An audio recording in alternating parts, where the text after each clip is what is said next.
It's a brotherhood. And if we stand strong together, we can't be denied. If one of us go down, we have another, and another, and another that's ready to fight. So let's hit this field and bang them, bang them, bang them. Somebody light me up. Let's go, let's go, let's go. Welcome to another edition of Chalk Talk with your host, me, JB. I have a familiar face, Vernon Craig Hunter, Jefferson High School. How you doing? How you doing? Ranked fourth in the state. Yeah. Tell me, Coach, tell me about the journey this year. We talked last week. You guys start off 0-4, and now you're sitting. And explain to the people that don't know how the ratings work to where I see you're 5-4, somebody's 7-3, and you're ranked ahead of them. Well, you get points for whoever you play. So if you play a quad A school, which is determined a quad A school, you get 14 points for each quad A school you play. Then for each win that team has, you get a bonus point. Now the kicker on top of that is now they have a strength of schedule component. So for each team that you lost to, if their record is good, you get bonus points for that team too. So it's a strength of schedule component. So you play, so get everybody try to play top-notch teams. Yeah, when we talked a couple of weeks ago, and you was like, man, if we win out, we get a fourth seed. I didn't think it was possible. But now knowing the strength of schedule, it makes a lot of sense because your schedule was a gauntlet. Talk about the first 4 weeks, knowing that you just have to, face that schedule and keep the kids, consistent that later on that it'll work off and pay off. You start off with, last year's runner-up in the state championship, West Virginia State Championship.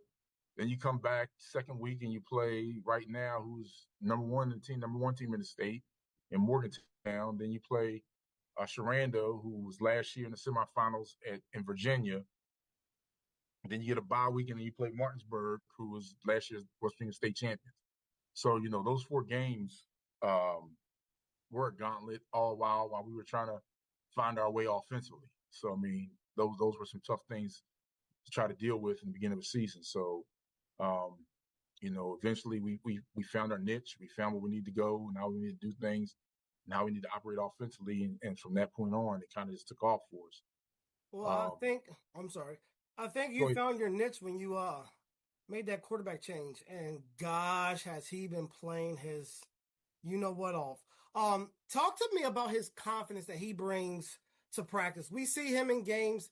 Is he the same type of kid in practice that, is feisty, making plays, or what is his personality like? In practice, he's kind of laid back, nonchalant.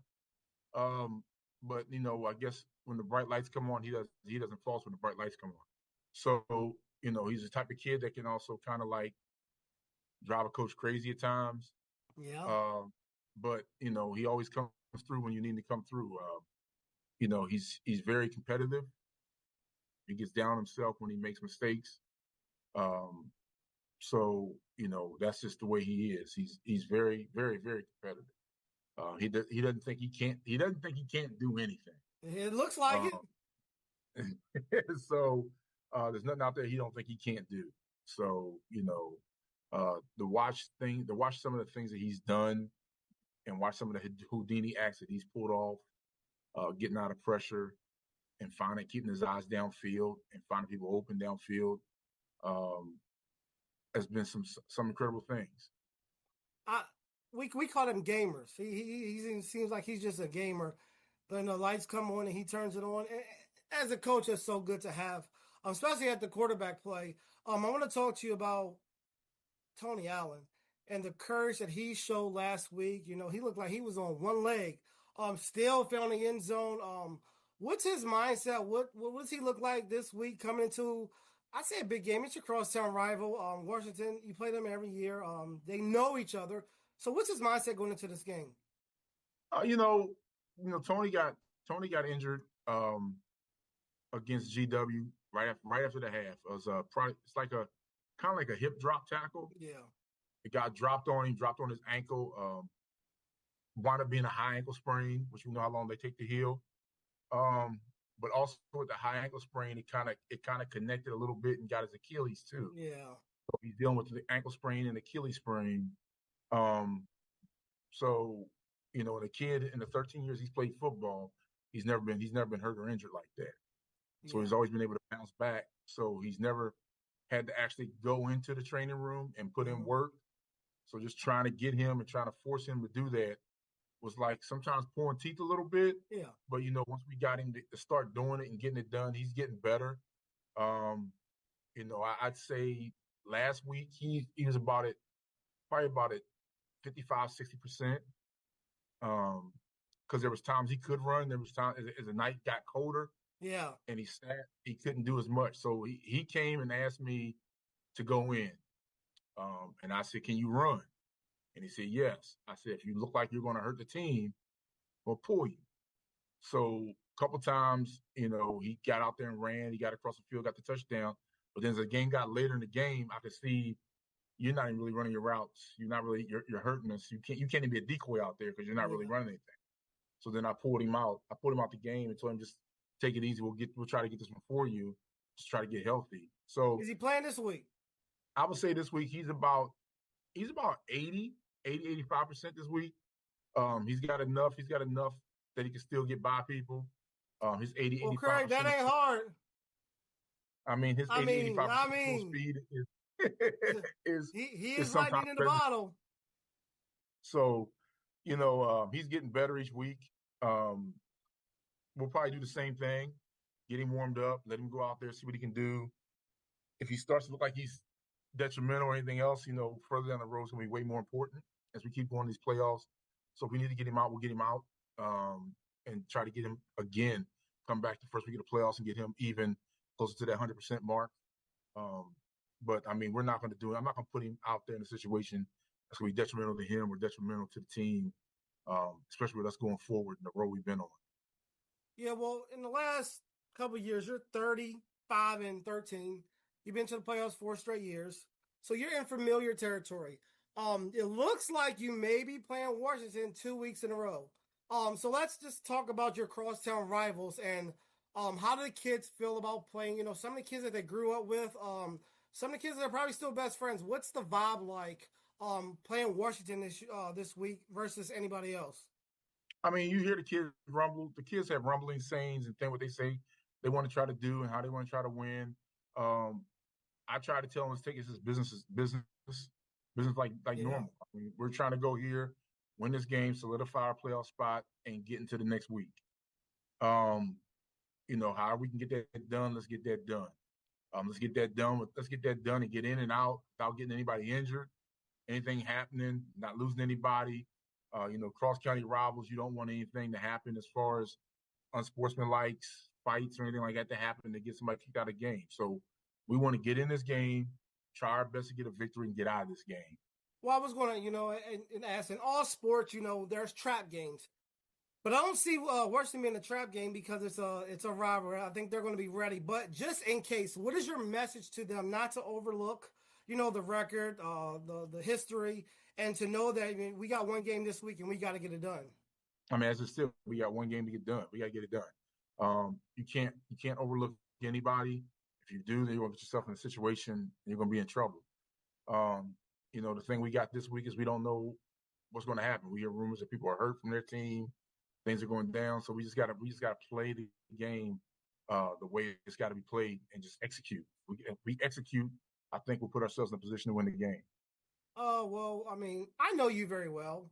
I don't think a lot of people know that you were an offensive coordinator at Washington High School when the school first started. So what is it like? You've been on both sides of the fence. The kid 6'7". What is it like, leaving Washington to go back to Jefferson and just being, on both sides of the fence at some point in this rival? The Washington thing was an opportunity for me to try to grow.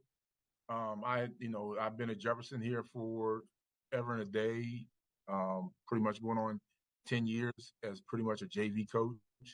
So it's an opportunity for me just to be straight varsity level, to grow, learn more, and position myself in the position that I am now as a head coach.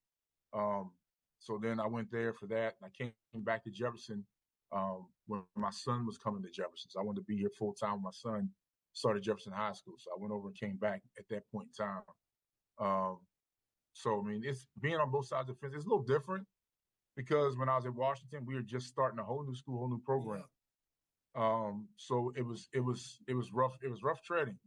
You have a team that had no seniors on it, few juniors, a lot of freshmen and sophomores. They're very young. So it's trying to keep them kids going, trying to keep them, motivated when they're taking a beating every week. It was tough. So, you mentioned you've been at Jefferson a while. You've been through the Kirbys, you've been through the Tuckers, and then I think Mills, and then you. What does it mean to you to be the head coach at Jefferson High School? Football, we know you're the track coach, but what does it mean to you to finally be the coach at Jefferson High School, the head coach, and to have the level of success you had? I think you're the most winningest coach in Jefferson High history. So what does that mean to you? Just the fact that, being a graduate of Jefferson High School and having the pride that I have for Jefferson, the love I have for Jefferson, I kind of bleed maroon and gold.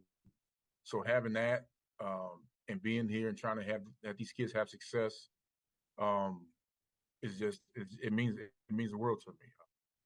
I've had I've been through all those coaches as you talked about, and each one of those coaches I've taken something with me from them. I've learned from all of them. Probably the biggest one I probably learned from was the one I was around the most, which was Coach Kirby. I learned the most from him. I learned the most from him. I learned from Hash. I learned a little bit from Tucker in the 1 year he was here. And I learned from Richie. I learned some things from Richie, how to do things with Richie, Coach Mills. So learning all those things from all those different coaches, different philosophies, different styles of how they do things. You just kind of take it, mash it all together, and develop your own philosophies, your own how you want to do things. So, and I still have a few of them I can still call today. If I need something from them, if I want to ask them something, they're always willing to pick up the phone and answer the phone call and give me advice. You got Washington. The offense is, spurted a little bit. Let's talk about your defensive coordinator. It's his first year. He's done an amazing job. I've seen you guys come out in games and team's first drive and they look like, oh man, Jefferson's going to be in for a long night. How well does he make adjustments in the game being his first year defense coordinator that keeps you guys successful and to stay in games throughout this year? He does a good job of making adjustments and in-game adjustments at halftime. It's hard to make a lot of in-game adjustments because we have a lot of kids that don't come off the field. Yeah. So, it's hard to make those in-game adjustments. So when we get a chance at halftime, it's important for us to be in tune, ready to go. He really technically don't need any help, but sometimes I've been on both sides of the ball. Yeah. So if I see some things, I can get on the headset and they tell him what I see also. He typically don't need a lot of help, but if I see things, I can give him what I see to give different viewpoint. He's a graduate of Jefferson, so he has a love and pride for Jefferson High School too. He actually played for me, played for you when we were here at Jefferson High School. And he went on to college and learned some different things and learned some different philosophies and brought some of that stuff back here. So, I think he's done a great job. He's a younger guy who brings, like I said, he brings a lot of energy. Like I said before, sometimes getting up there in age, you can't bring your energy all the time. Yeah, I it's hard. understand. I don't bring the energy like I used to back when you were playing. So, so they get younger coaches on here who have the energy and they can do that kind of thing that when I'm a little older, can't jump up and around. If I jump up and down, you never know what I might pull. So yes, sit down. It's just amazing, man. It's been 20 years since I played at Jefferson and you were there. And that's why I wanted to ask, just what it meant to you being there because we've seen the good days, the bad days, but you're on the top of the hill now and you're growing. We wish you the best of luck against your crosstown rivals here at Home Team Sports. We love having you on here, and it looks like we're going to have you on here for a couple more weeks. I plan to see you in the third week of the playoffs this year. We're going to get over that hump. But we know, that just comes with being who you are, we say here at Home Team Sports, we like to see you succeed both on and off the field. Coach, we wish you the best of luck, healthy travels, and a good game, and I'll see you next week. All right, thank you. See you. Thank you.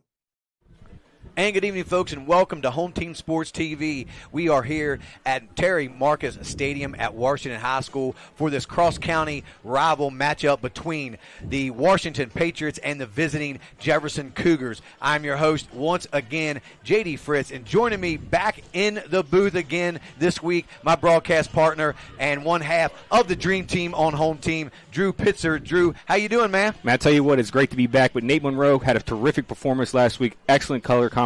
I mean, I really enjoyed listening to that game, JD. But, you know, it's the last week of the regular season. 10 weeks already flew by in a blink, and I'm ready to get after this matchup tonight, my brother. Yeah, it's a nice, cool evening here. Perfect fall weather for the final week here in regular season, as next week we get underway with the playoffs. You got Jefferson coming in with a 5-4 record, ranked number 4 in the WVSSAC, and Washington here at home is 3-6 and ranked 13. So a big game here for Washington as they're kind of on that bubble, Drew. They should get in, win or lose, but it all depends, because next week, if they, if things go kind of the way we think they may go, these two teams could be possibly playing again next week at Jefferson High School. Yeah, again, like you said, this could be a pre-matchup for what's going to happen next week, back-to-back games. I personally don't think that will happen, but it definitely could if the season ended today, be a 4 versus 13, except this game would be at Jefferson High School. But again, a lot of big matchups this week. We're super excited, but I think this is going to be a really interesting game for both sides. Yeah, so we'll get started with Jefferson. Jefferson's coming off another big win last week against John Champ. Fell down early, 15-0, but man, they came fighting back like Jefferson has in the last several games to close out that game, improved to 5-4 with a 24-22 win. They fell behind because of a couple quick turnovers, and Jefferson hadn't done that much over the last 4 to 5 weeks, and unfortunately for them, they were able to, overcome those turnovers and come out with the win, Drew. And unfortunately for Washington, they dropped 3, and so they're trying to get themselves back on track here again this week against Jefferson. Going to be a tough task. They've got some guys out injured for the season. So we'll just have to sit back, wait and see what Washington does. We hear that they got a new starting quarterback. Not going to give that away just yet, but we'll see how that works out for the Washington Patriots, Drew. Yeah, again, like you said, they're going to try something different offensively. Obviously, they haven't scored in 3 weeks. They've had a couple goose eggs in a row. I'm sure they're ready to put some points on the board. Obviously, Xavier Mack is going to be a huge impact for them today, too, and also Phil Shields. So we'll see how they want to attack this Cougar defense, who is much improved as the seasons went on. And Jefferson on a 5-game winning streak, constantly battling back. They've really limited the turnovers and the penalties. Last week, they had to overcome a lot of that, though. Falling behind 15-0, really started digging deep, and that's kind of what Jefferson has done all season, dating back all the way from an 0-4 start to now they find themselves 5-4, number 4 in the state. I mean, it's just been a phenomenal turnaround for the Cougars. Yeah, and with that said, Drew, I'm going to, allow you to touch a little bit on Washington. So what are some of the keys to the game here tonight for Washington for them to, kind of overcome some of those injuries and come out with a win tonight against Jefferson? Yeah, I think they got to win the time of possession battle. I mean, they really have to own the rock. I mean, you really have to get the running game started early with Shields and Mack. I think if you're able to tote the rock, take time off the clock, and not allow that Jefferson prolific offense to get going, that'll be huge for them. Obviously, they really can't turn the ball over either, can't have any stupid penalties. I think that's just going to shoot them in the foot, because the athleticism and the overall matchup is obviously in favor of the Cougars, so they have to win those little things and control the controllables. And defensively, I think they need to put a spy on Rockwell. They have to make sure they bring constant pressure and a lot of cover 2, cover 4 type looks to not allow Jefferson's passing game to really get going, and also keep Rockwell inside the pocket. You cannot allow him to get outside the numbers and create, because that's when he's the most dangerous, JD.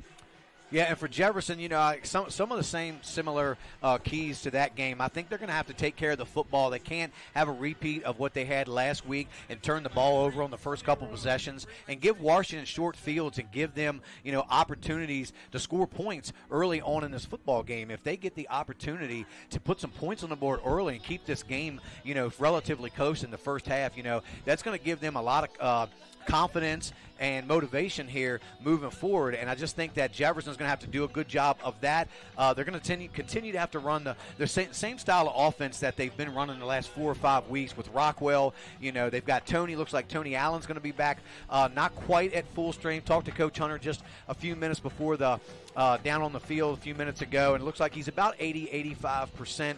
But that's good enough for Tony to go and probably get a few quarters worth of play. I think if the game starts to kind of get out of hand a little bit by the by halftime or into the third quarter. We'll see a lot of those starters probably get pulled for Jefferson and see some of these younger guys for the Cougars. But, yeah, again, and on defense, I think they're going to have to stack the box. I like Xavier Mack. I like his rushing attack, his running style. He's a powerful runner. We did a game a few weeks back, and he was very impressive running the football. Didn't get a lot of carries last week. I heard he was a little bit banged up, so I think they're kind of trying to, ease him into the playoffs. And but I think he's going to get a heavy dose, maybe sees 10 or 12 carries here for Mack tonight, Drew. Yeah, I think honestly, I would try to give him the ball more than that. I would look for about 18 to 20 carries. Just you see how physical of a runner he is, and Jefferson's front four is incredibly physical. I think you have to give him a lot of touches early and often. Also, see if you can get Shields outside the numbers too. See if he can get down the sideline. They haven't scored in 3 straight weeks. This team was 3-3 a couple weeks ago when we covered them against Southern Maryland. Now they find themselves at 3-6, at 14 in the playoff picture. And again, they're probably in regardless of what happens tonight. Right. But I think they would feel a lot more secure if they could win this game and maybe even get up to that 10-11 ratio. And if Jefferson doesn't win this game, that's almost catastrophic for them as well, too, as they find themselves with the opportunity to host not 1 but 2 playoff games at that 4 spot. So big game for both sides tonight, JD. Yeah, and with that said, Drew, kind of players to watch. We know Washington's got a few injured players tonight, but who do you have maybe for a player to watch for the Patriots? Yeah, again, I actually have Cam Togans. He had a really big game against Southern when we covered him last week. A terrific cornerback safety, and he gets a lot of touches on the offensive side of the ball in different ways. He's a Swiss Army knife, so I really think that he's going to be huge and crucial if Washington wants any chance to win this game. Yeah, and we're going to take a quick break and go down to the field for the national anthem, and we'll be right back up here momentarily in the booth.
And we are back up here in the booth, J.D. Fritz, along with Drew Pitzer. Guys, and we were just going over our players to watch for tonight, as Drew likes Cam Togans, and I'll go ahead and mention that. Just found out right before the game that Cam has committed to Allegheny College, so congratulations to Cam Togans.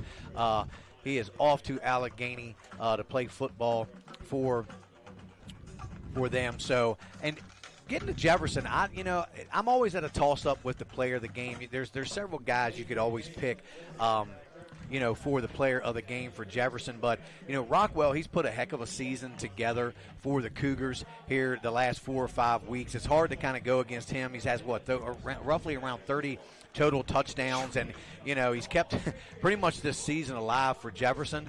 But I also like Tony. If he's coming back and he's 80-85%, he's going to definitely be a player to watch, just simply because he attracts so much attention, Drew, when he's on the field. And if you see a relatively more healthier Tony and they get him involved, last week we could tell he was only about 60% or so wasn't too involved, didn't even get on the field until the second half. But so I like Rockwell, and again, one guy that I want to make a note, because we talk about him a lot during our broadcast. I like Lesdil Machado. He is a shifty little guy, and I tell you, he can make plays, and he just doesn't get the ball enough or get enough opportunities to make plays like that. But I think he's somebody that we could also pay attention to. And those 3 guys on the offensive side. But one guy I will note, on the defensive side. He was our player of the game last week, and that's Andy Roberts. He was playing like a man possessed. So we don't want to ever forget about these defensive guys. They really play a big factor, and Phil Keller has that defense and playing really well these last few weeks. No, I completely agree. And there's another guy you didn't mention that I'm really excited to see tonight. I think Ricardo Lewis is going to have a tremendous game. A big target out there. Like you said, probably only has about 25, 30 receptions. Missed the first couple games of the season with the spleen issue. And with that said, we're going to go down on the field, guys, for the coin toss, and we'll be back up here in the booth in just a minute.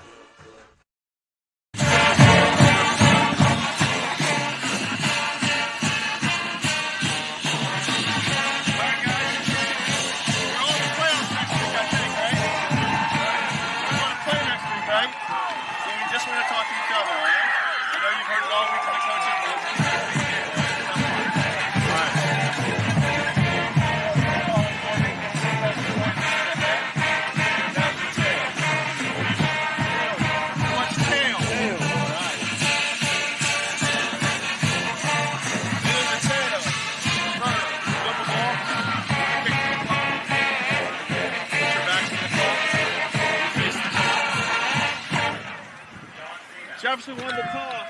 They deferred. Washington will receive. Jefferson, all right, guys, take care. Have a great game. Your Patriots will receive the opening kick. It looks like I was going to announce the captains for the Patriots.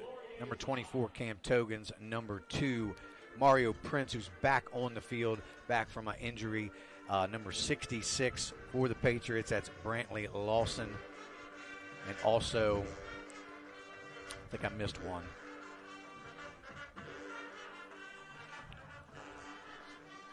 So, Drew, the Patriots come out in a little different. Their alternate uniforms is baby blue. Not sure how I feel about those uniforms, but every team's kind of went with an alternate uniform this year. And this week, the Patriots chose this blue, but at least we can see the numbers. That's one good thing that we can see is white numbers on baby blue jerseys, so not too hard for us to see up here in the booth. I keep thinking I'm going to see number 21, LaDainian Tomlinson, pop out in this powder blues that they got on. You know, I do love the top part of the uniform, the powder blue. I think it looks beautiful. I think the red is just too much of an accent color for the uniforms itself, but nonetheless, I mean, they're out here. It's a beautiful night for the last weekend of the regular season. It's so hard to believe it. I feel like just yesterday we were doing Jefferson versus Spring Mills to start off the season. Now, you know, we're getting ready to get geared up for the playoffs, JD. Yeah, I'd like to go ahead and take a minute and thank our officials for tonight's game. Referee Kevin Hardy, umpire Tyler Martin, linesman David Davis, line judge Chris Triggs, and the back judge is Michael Birch. On to kick it off here for the Cougars to start this game is number 33, Rocca Marty. That's Antonio Rocca Marty. Back to receive the kick for the Patriots.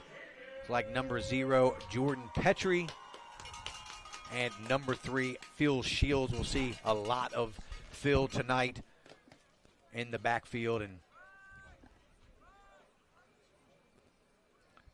so about ready to get it underway here, this cross-county matchup between the Washington Patriots and the Jefferson Cougars.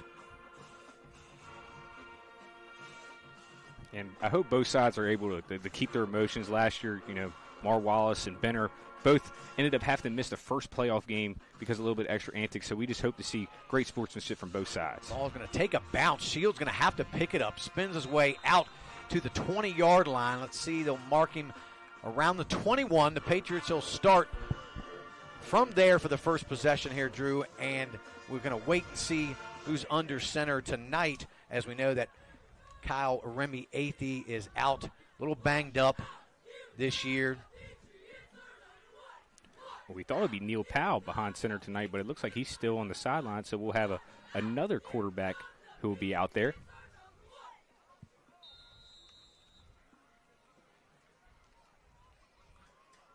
And we got Xavier Mack in the backfield starting at running back here tonight.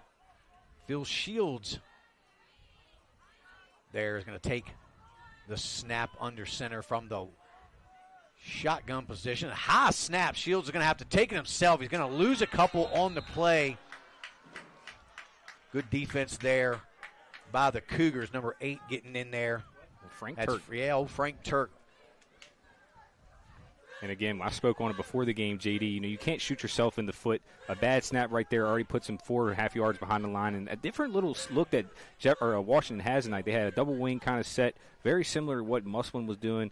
So I wonder if they're adding a little bit more of a running dimension to their game without having Kyle Athey here tonight.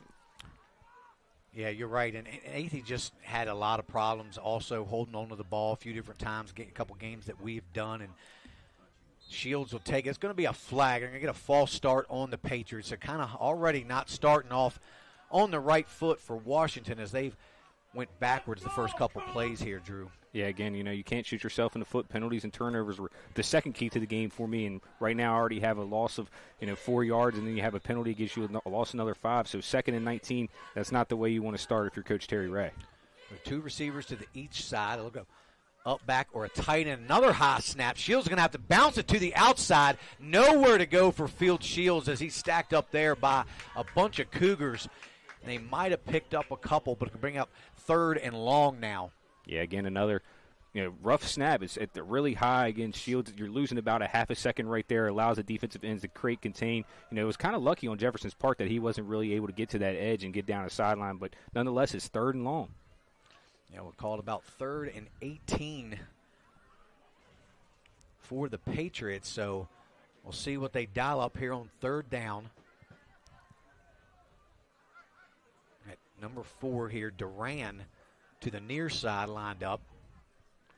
Mack in the backfield with Shields. Shields is knocked over by Mack. Mack was trying to lead block up the middle, and he just ran right in. They kind of just hit shoulder pads, and Phil just couldn't keep his balance, and they're going to have to punt this one away. Yeah, disastrous first series for the Patriots. I know that's not the way they wanted to start. You're going to have to kick the ball to the Cougars with Keem Drake back there. It could be dangerous. Unfortunately, that's just not exactly how they wrote up this first possession. No, not at all. And it's just a shame because you want them to keep this. Love to see it competitive, and there was another high snap, and that's a blocked punt. It's going to be picked up there. Well, fell on there by number 16, Isaiah Simmons-Kelly. We've called his name a lot in the last couple weeks, and there he is recovering the fumble off the kick blocked punt there, and already Jefferson knocking on the door here. Yeah, again, in 4 plays, there's been 3 bad snaps, and you can never really get over that. People will think the quarterback's the most important position on the field. If you don't have somebody who can consistently snap the ball to the quarterback smoothly, it's going to cause you a lot of issues. We'll see what Jefferson decides to do here of the first play on offense as Benner comes in. Rockwell will be under center in the gun. Ledbetter to his right, 2 receivers to the near side. Another whistle. Wait and see what's going on here. Looks like the play clock had run down, or maybe they're resetting the play clock. I'm not sure what. They're making Rockwell check out of the game. So Rockwell's coming out of the game. I'm not sure if he had a little blood on him or what they saw. And now number 19, Bray Holmes comes into the game here for the first offensive snap for the Cougars. If I'm Jefferson right here, I'm just running right up the gut with Braylon Holmes to see if he can get me into the end zone.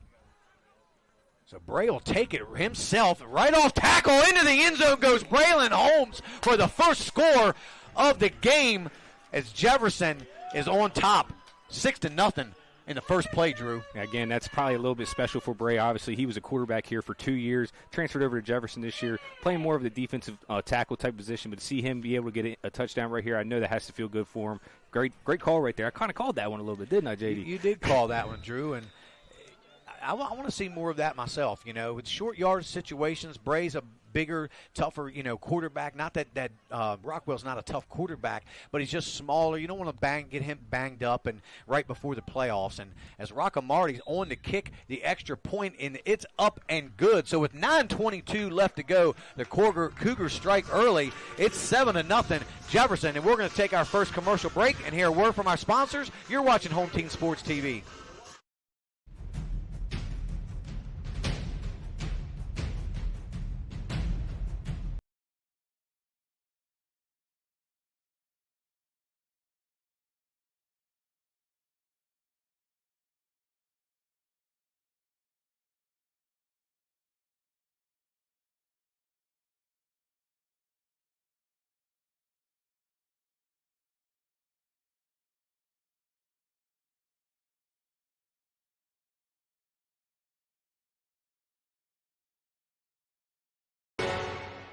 And we are back here at Home Team Sports TV. J.D. Fritz along with Drew Pitzer. And we watch Jefferson block a punt, recover it, and Bray Holmes takes it in from 7 yards out to put the Cougars up 7-0 early in this first quarter.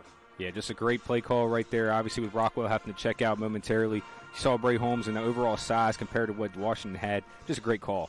Nice deep kick by Rockamari. It sails over the head of Petrie, and he will just let it go into the end zone. And they will start from their own 20 for their second possession. Hopefully, well, you wouldn't think things could get much worse in that first possession, Drew, but we've seen a lot of crazy things happen.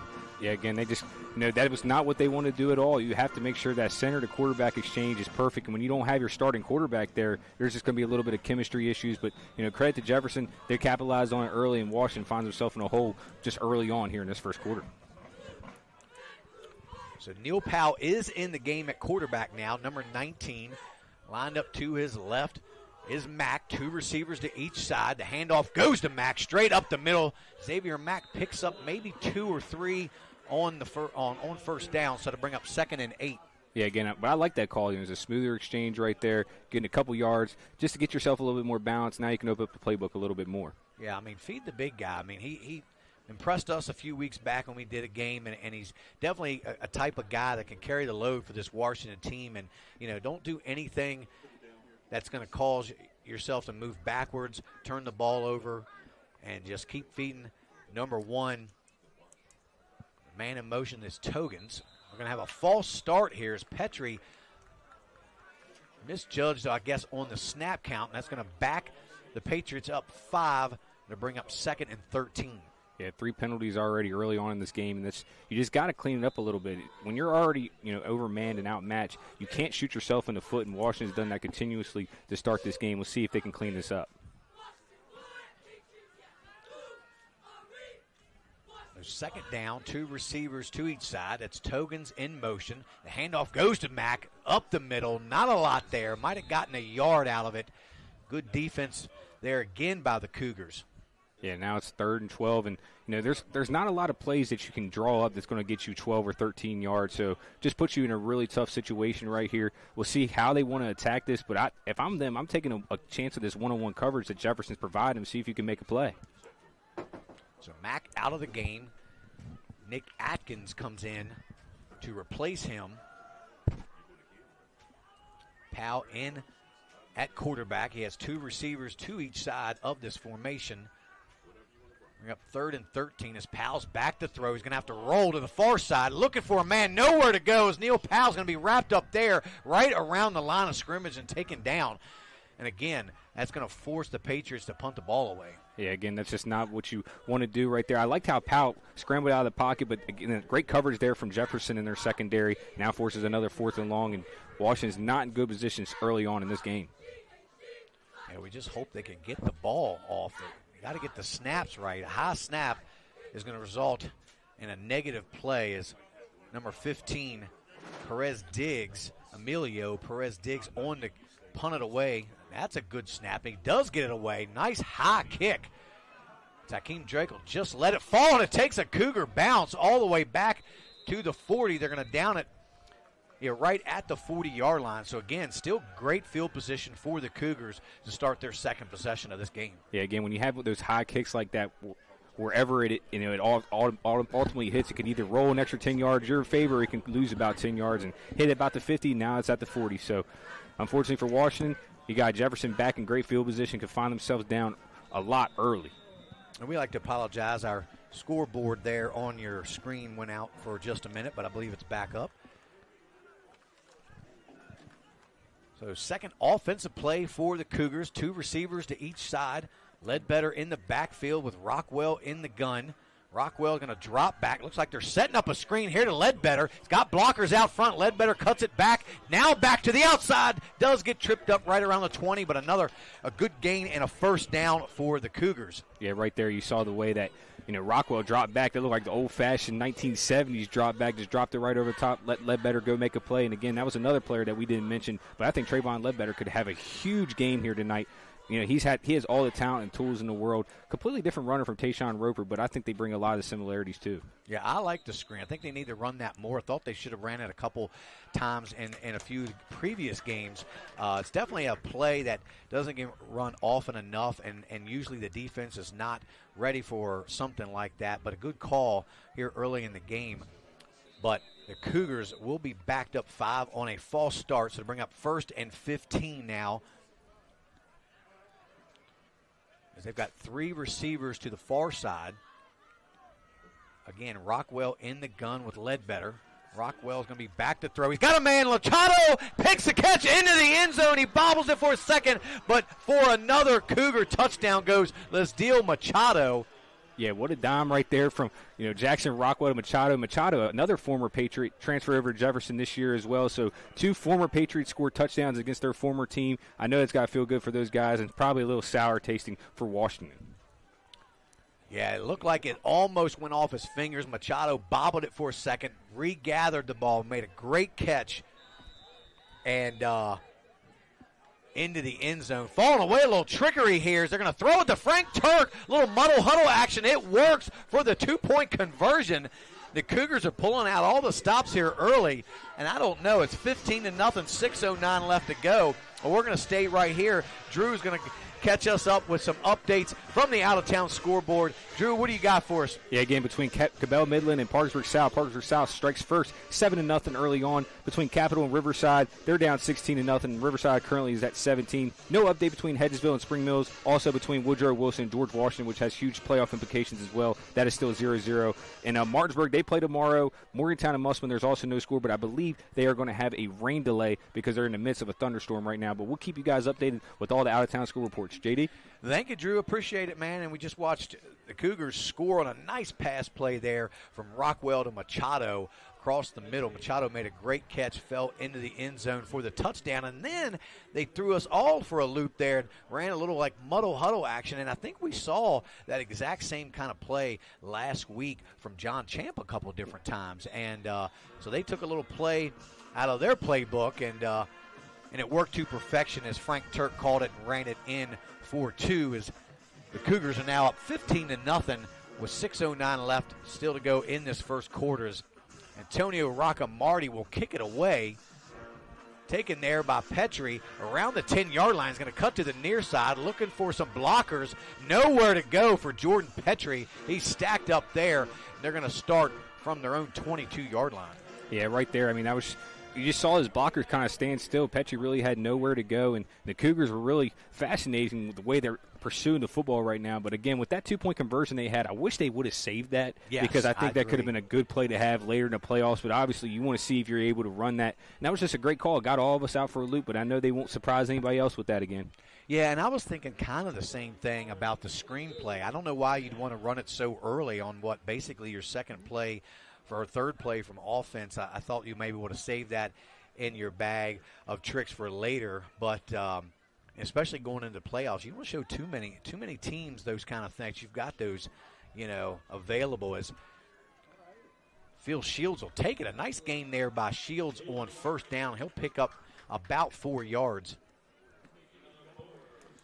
And again, you just can't turn the ball over and you can't have penalties. And if Washington can do that and they can put a score on this drive right now, and you get yourself right back into this game. But again, they're winning the time possession battle, but that's not enough whenever you're not getting first downs. Well, and Jefferson, they can score so quickly, as we've seen. I mean, they've scored 2 touchdowns, one on the first play and one, I believe, on the third play. On the second, was it the second? It was play? Actually, you're right. It was the third. It was the third play, and so they've probably had the ball maybe a little over a minute on offense, 2 minutes, and here comes pressure. Shields going to bounce it to the far side, looking for some room out there. Flag comes out, probably going to be holding, but I would think they would decline as Shields was wrapped up and taken down for about a loss of 3. Yeah, right there. I mean, I thought there could have been an encroachment right there as well. It looked like one of the Jefferson's defenders lined up in the neutral zone, but again, that is going to be a hold that they declined, so now be third and about 7 or 8. Yeah, I think you're right there. Going to mark it right around the 25. So I didn't think looked like they gave him forward progress back almost to the line of scrimmage, but looked like he clearly lost at least 2 or 3 yards. But either way, it's 3rd and 7 for the Patriots. Two receivers to each side. You have the up back there as Phil Shields will take the handoff straight. Now he's didn't follow his blocker. Xavier Mack was leading right up the middle. He decides to go the other way, and he's tackled again for a big loss of about 4 or 5. It's going to bring up 4th and 11, and again, another 3 and out for the Patriots offense, Drew. Yeah, about almost 8 minutes into this first quarter, and find themselves in dangerous territory. It just doesn't look like a very confident group out there right now, and compared to what we saw 3 weeks ago, they were moving the ball extremely well. I know this is a really young team, but you got to do something to build the confidence of this group, work to your strengths, and instead of playing to their weaknesses.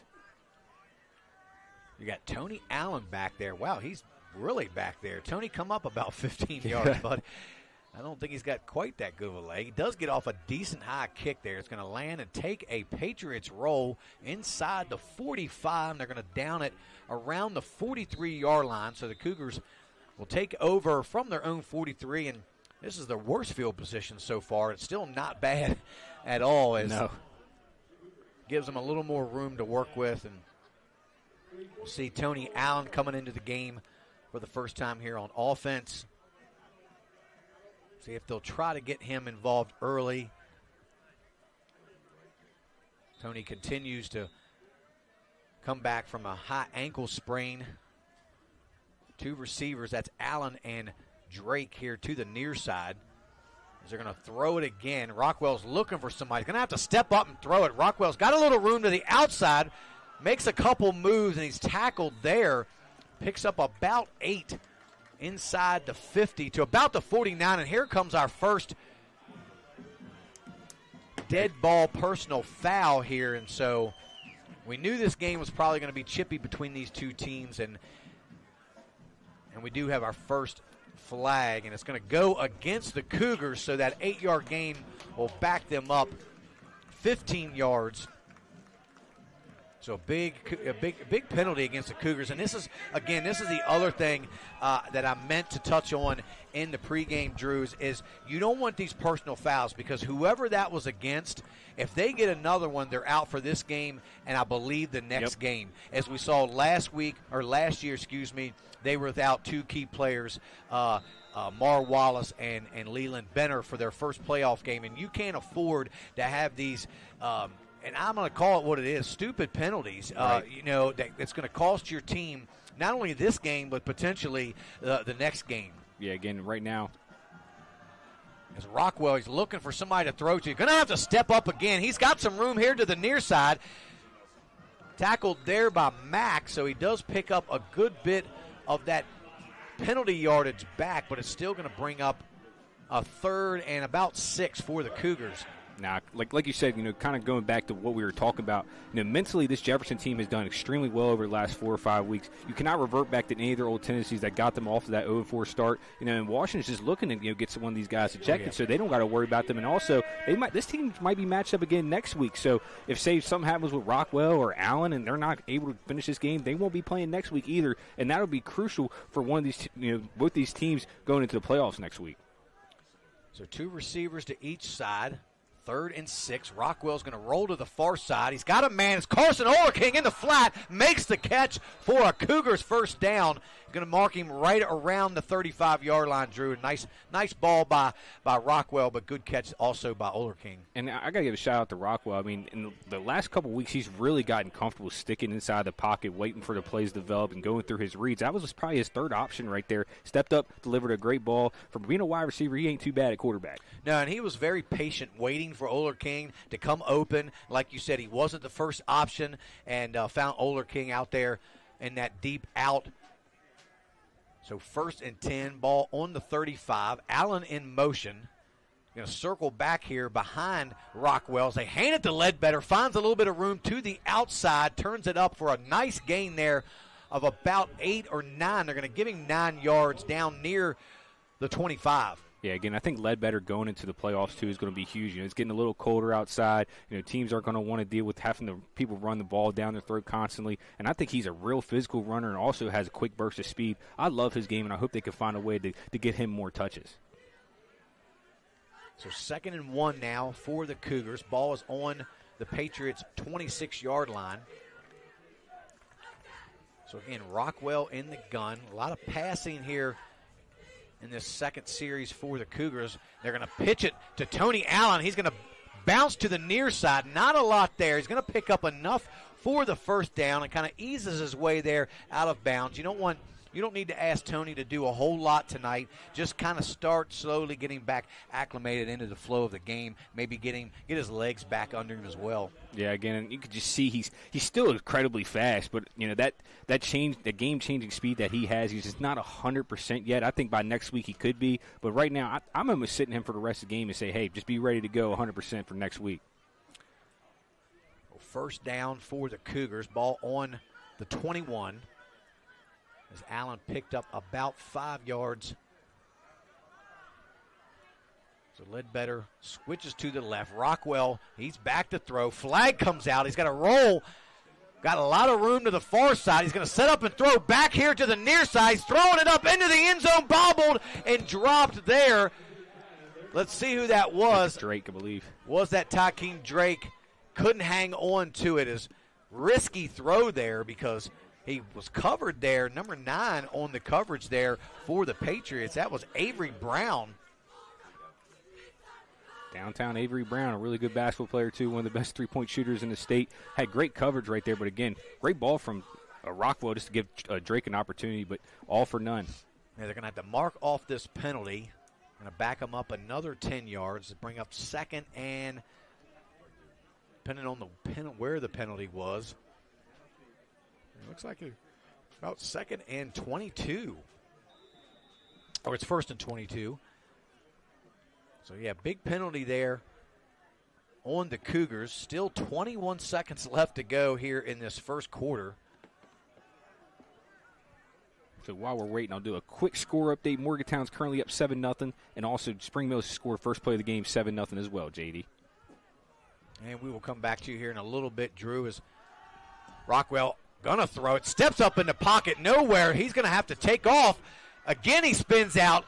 He's like a little Houdini out there, Drew. I tell you, when you think they've got him, he somehow squirts and spins his way out of there. He did that twice that time and somehow was able to pick up positive yards. Still not close to the first down and bring up, it looks like, second down and 15. Yeah, that was about another 8-9 yard rush, though, right there. So, again, credit to him. It just looks like he's so patient back there, just letting everything set up and develop, and then he's going to tuck and run. That's where I've seen his development as a quarterback over the last couple weeks. Instead of just pulling it after your first read is gone, he's looking through all of his progressions before he decides to pull it. Great job, Jackson Rockwell. Yeah, and give credit to this Washington secondary. They've really had to force Rockwell out of the pocket the last 3 times. As Rockwell take the direct snap himself, he's got a little bit of room. He cuts it inside and jogs his way in for the Cougar touchdown. That was a great block there from Tony Allen on the side. I thought they might throw a little holding right there, but again, sealed his man off perfectly. Jackson Rockwell with that quick burst, another touchdown. I tell you what, this kid has been phenomenal. And I wish if he would have been starting a little bit earlier, he really could have found himself in the Kennedy Award conversation, JD. Yeah, I do agree. He's put up a tremendous amount of touchdowns in just a short amount of time since he's been a starter, Drew, as he takes that one from about 25 yards out and just kind of puts it on cruise control there, as the Cougars are now up 21-0 over the Patriots here, still in this first quarter. Yeah, again, and it's absolutely pouring down. Oh, another muddle huddle right there again, and it worked again. So the Cougars found something here. Another flag comes out as Kevin Hardy loves to throw these flags. Kevin, keep it in your pocket. It's only an extra point. Come on, buddy. Now giving Kevin a hard time. It's going to be a false start on the Cougars. So whenever you run those muddle huddles, those plays are tricky. Sometimes you don't have the proper guys on the line of scrimmage, and that can cause a little false start. Yeah, it looked like more of a legal procedure. It looked like they had somebody on the line that was supposed to be off right there. That's why the sideline judge kind of almost made that call. But, again, we'll see what they want to do. I think they're going to just kick this one away. Still in this first quarter, already about to be either 22-0. Going into the second, Washington find themselves in another huge hole. So Rockamarty on to kick a longer extra point. Benner gets the hold down. The kick is up, and it is straight through. So with just 2 seconds left to go here in this first quarter, the Cougars are now up 22-0 over the Patriots. And we're going to take another commercial break. Hear a word from our sponsors. You're watching Home Team Sports TV. TV, we're here to highlight our local businesses and our student athletes and put them on a path to success. Through our social media platforms and our live event production, we look to shine a light on our local community and our talent from our student athletes. Home Team Sports TV is more than a brand, it's a movement. We're combining creativity, innovations, and smart solutions for companies of all sizes. With unmatched dedication and community focus, we're proving that the right exposure can lead to a successful future. And remember, we are Home Team. And hey guys, we're back here at Home Team Sports TV. Welcome in the booth, Drew Pitzer along with JD Fritz. And again, we just watched Jefferson put another score on the board as Jackson Rockwell took it 25 yards to the house. And they've really relatively made it look easy, Drew, here tonight. Yeah, again, we've seen that Jefferson's been absolutely dominant over the last month and a half of the season. That dominance is continuing. Again, they just have to make sure they keep their mental about them. Don't allow any antics to get to them like they did last year. Don't put them in any sort of hole that could affect them for next week. So Antonio Roccamartes, we've seen him kick it away. This time he'll do a little pooch kick. Called for, looked like a fair catch. Two Patriots collided there. It could have been a dangerous play as Chris Duran came up to make that catch. So Washington will start in the best field position so far there at their own 41-yard line. Let's see, with a little bit more room to work with, that kind of has the playbook wide open. Hopefully they can kind of get something going here on this drive. Again, you find yourself down 3 scores going into the second quarter. At this point right now, I'm going to try to take some shots. I mean, what's the worst that's going to happen? The score gets a little bit worse. Regardless, it's either going to be a win or loss in the win column for them after this evening. But I'm going to try something different, give something that Jefferson doesn't expect. Yeah, and while we're in between quarters, we are going to stay here, and I'm going to thank our Home Team Sports sponsors for this season. We have Catro Law, Ameritech Tire and Auto, Rosedale Funeral Home and Cemetery, ERA Liberty Realty, call Cheryl Yates, Benchwarmer Sports Bar and Grill, Cookies and Milk Daycare, True Performance Fitness, Brothers Ben Blasting, VFW Post 3522. And if any of you guys wanting to advertise your business, please reach out to us at 571-520-5634. If you have any questions, you can go to hometeamsportstv.com or message us on Facebook. So Washington here starting from their own 41-yard line. It's Powell in the gun. They're going to get some movement early on the Patriots as they're already going to be backed up 5 here, Drew, again. Yeah, just continuing to shoot themselves in the foot. And this is a young team, and we completely understand, but I just feel like they've taken a little bit of a step back from where they were just 3 or 4 weeks ago. And I think you have to be able to build that confidence into this group, and unfortunately it's just not there right now. Yeah, and unfortunately, like you said, they just can't seem to get out of their own way. These self-inflicted wounds they've been given us. Neil Powell will fake the handoff, take it himself, picks up a couple of that yardage back, but not a lot there as Powell gets out to about the 39, so to bring up 2nd and 12 for the Patriots. And Jefferson's really not bringing pressure. This is really their front four is dominating, and that's just been the difference this year. I think Jefferson defensively has just shown a whole new level of dominance, especially over the last 5 weeks. I mean, I've been really impressed with them. Offensively, it's always came back around. That's what Jefferson's been known for. But defensively, to have this type of group, I think that makes them state championship contenders. So 2 receivers to each side of the formation. Powell in the gun. Powell's going to take it himself, sidestep one tackler, turns it up. Not going to be a lot there for Neil Powell. He might have gotten out to the 40. He's going to bring up a long 3rd down here, Drew. Again, and that's Frank Turk. He already has about 4 or 5 tackles here this evening, playing a tremendous game. We don't get to talk about him a lot, but I think he's a tremendous asset for them defensively as well, too. I mean, there's just a lot of great skill guys on this Cougar team.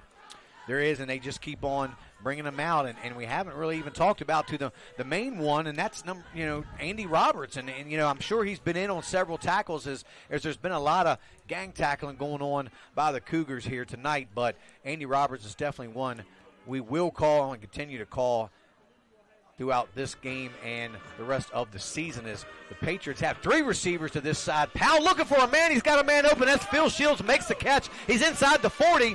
pushing his way down inside the 35 to about the 32-yard line.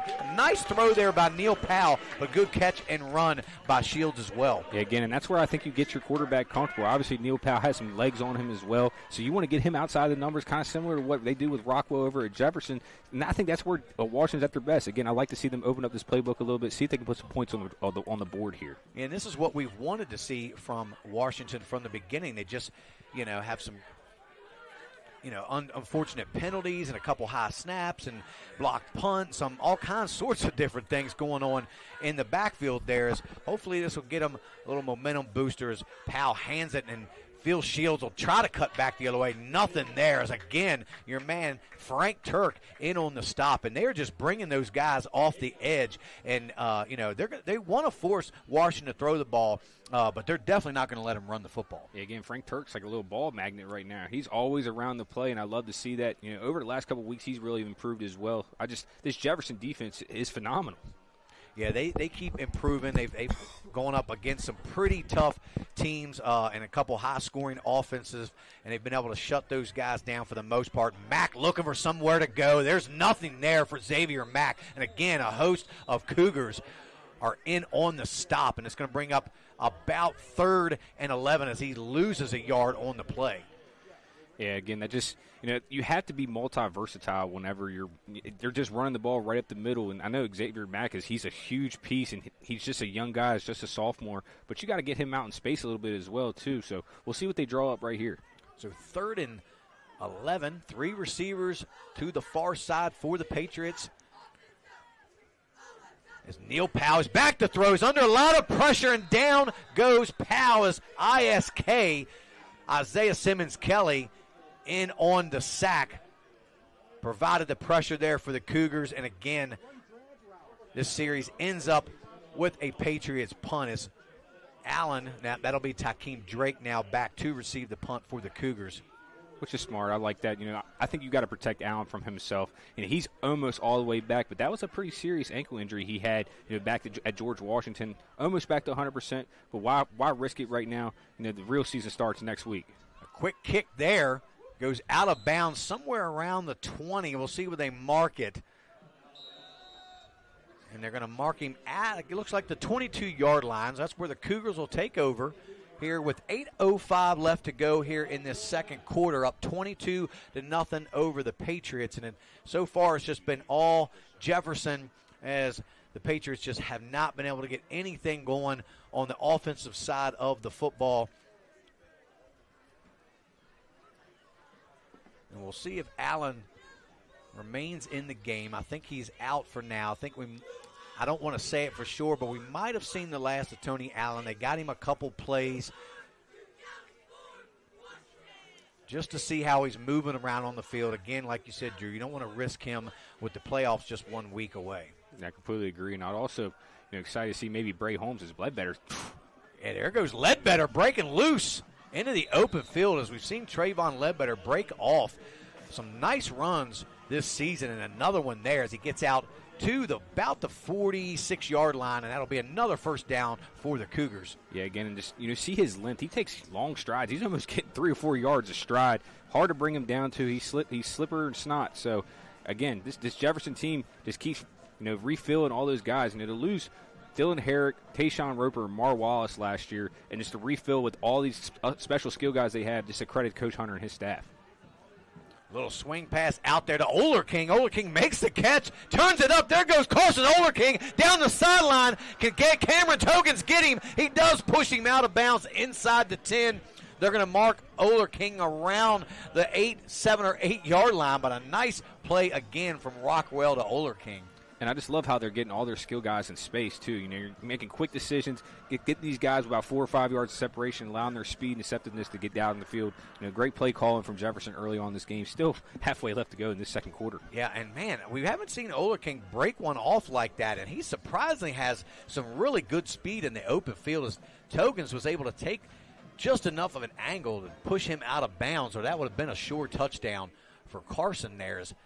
Again, Olerking in motion. They gave him a little jet sweep pitch. He's trying to get to the edge, and he's got some blockers, and there goes Carson Olerking into the end zone for an 8-yard touchdown to put the Cougars back up on top again to extend their lead there, Drew. Yeah, again, this is just a tremendous start for Jefferson, a nightmare start for Washington.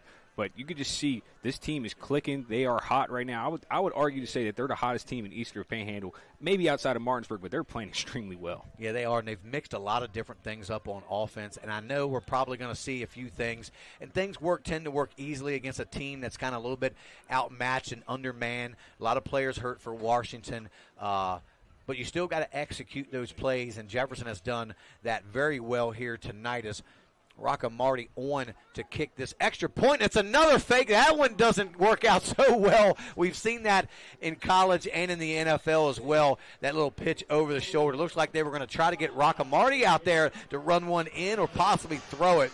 But I love the attempt. I love the opportunity that they tried to give Rocco Marty to do that. But the score remains with 7 minutes to go here in this second quarter. The Cougars 28, the Patriots nothing. And we're going to take a commercial break and hear a word from our sponsors. You're watching Home Team Sports TV. And we are Brothers Bin Blasting, your bin blasting all-stars. A unique sanitizing service begins right after your local trash collection. With a scheduled pickup time and location, we arrive promptly to clean your bins on the spot. Our advanced 360-degree cleaning heads and pressurized water heated to over 200 degrees ensures a powerful blast blasting away 99% of all germs and bacteria. Visit our website at brosbinblasting.com and use code GETBLASTED to receive 50% off your first cleaning. And welcome back here to Home Team Sports TV. Coming here live from Terry L. Marcus Stadium at Washington High School, where the Cougars put another score on the board. And, Drew, I tell you, it's just been all Jefferson, 28-0 so far. Seems like anything they want to do is working for them. They've even tried a couple muddle huddle attempts that did work, and they tried that one there that didn't. But, again, just the opportunities that they're trying to give the kickers and some of these other guys, and they pooch it, and it falls dead right there. It's going to take a Cougar bounce and see if they can fall on it. It looks like Jefferson might have gotten it off the bounce, as nobody came up to receive the kick for the Patriots, and it found just a dead open spot, and it does go back over to Jefferson. As unfortunately for the Patriots, they just did not get up to fall on the ball to recover it, Drew, and I don't understand that. Yeah, that was great placement, though, by Rocco Marty. I mean, you have a 20-yard separation between your second and third line. You got to get those guys scooted up a little bit. Rocco Marty does have a leg, but I just feel like that was just a great placement right there, and now Jefferson an opportunity to go up 5 scores before, it's even halfway through the second quarter. Yeah, and you just can't give Jefferson back the ball, especially this deep into your own territory, and still plenty of time for Jefferson to put up a couple scores here as they come out. Tony Allen back in the game. He's the inside receiver on the near side. They swing it out to Allen. Allen's going to try to get to the outside. Out comes another flag as Allen will pick up some positive yards. Looks like that's going to be holding against the Cougars, and that'll come back. But I do like that play call. You're trying to get Tony reacclimated to the offense. It really hasn't been a part of this offense for the last about month or so. So I do like to see that, but I still think he's not 100% himself because old Tony's he's taking that to the house jogging. Yeah, and he has to jog. I mean, he doesn't have to, but I just don't want to see Tony running full tilt on that ankle if he doesn't necessarily have to.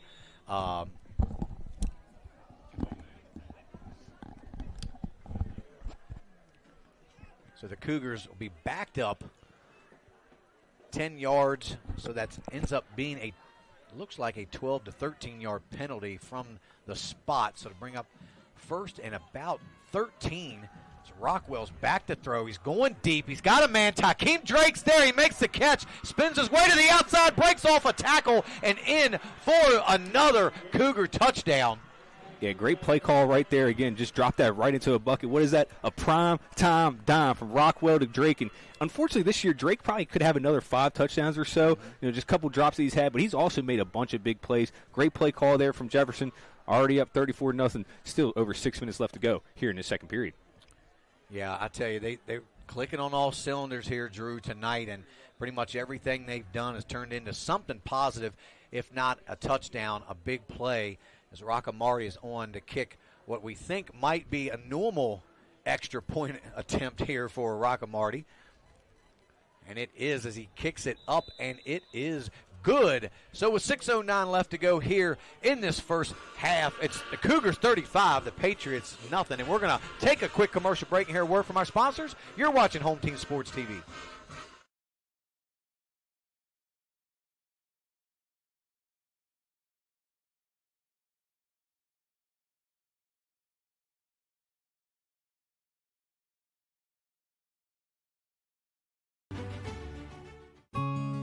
The Eastern Panhandle is home to teachers and healthcare workers, farmers and fishermen, servicemen and women, golfers, bicyclists, and people who love the outdoors. Where we call home isn't any one thing, so we're not either. At Rosedale Funeral Home and Cemetery, we are honored to help you plan a celebration of life that reflects one's individuality.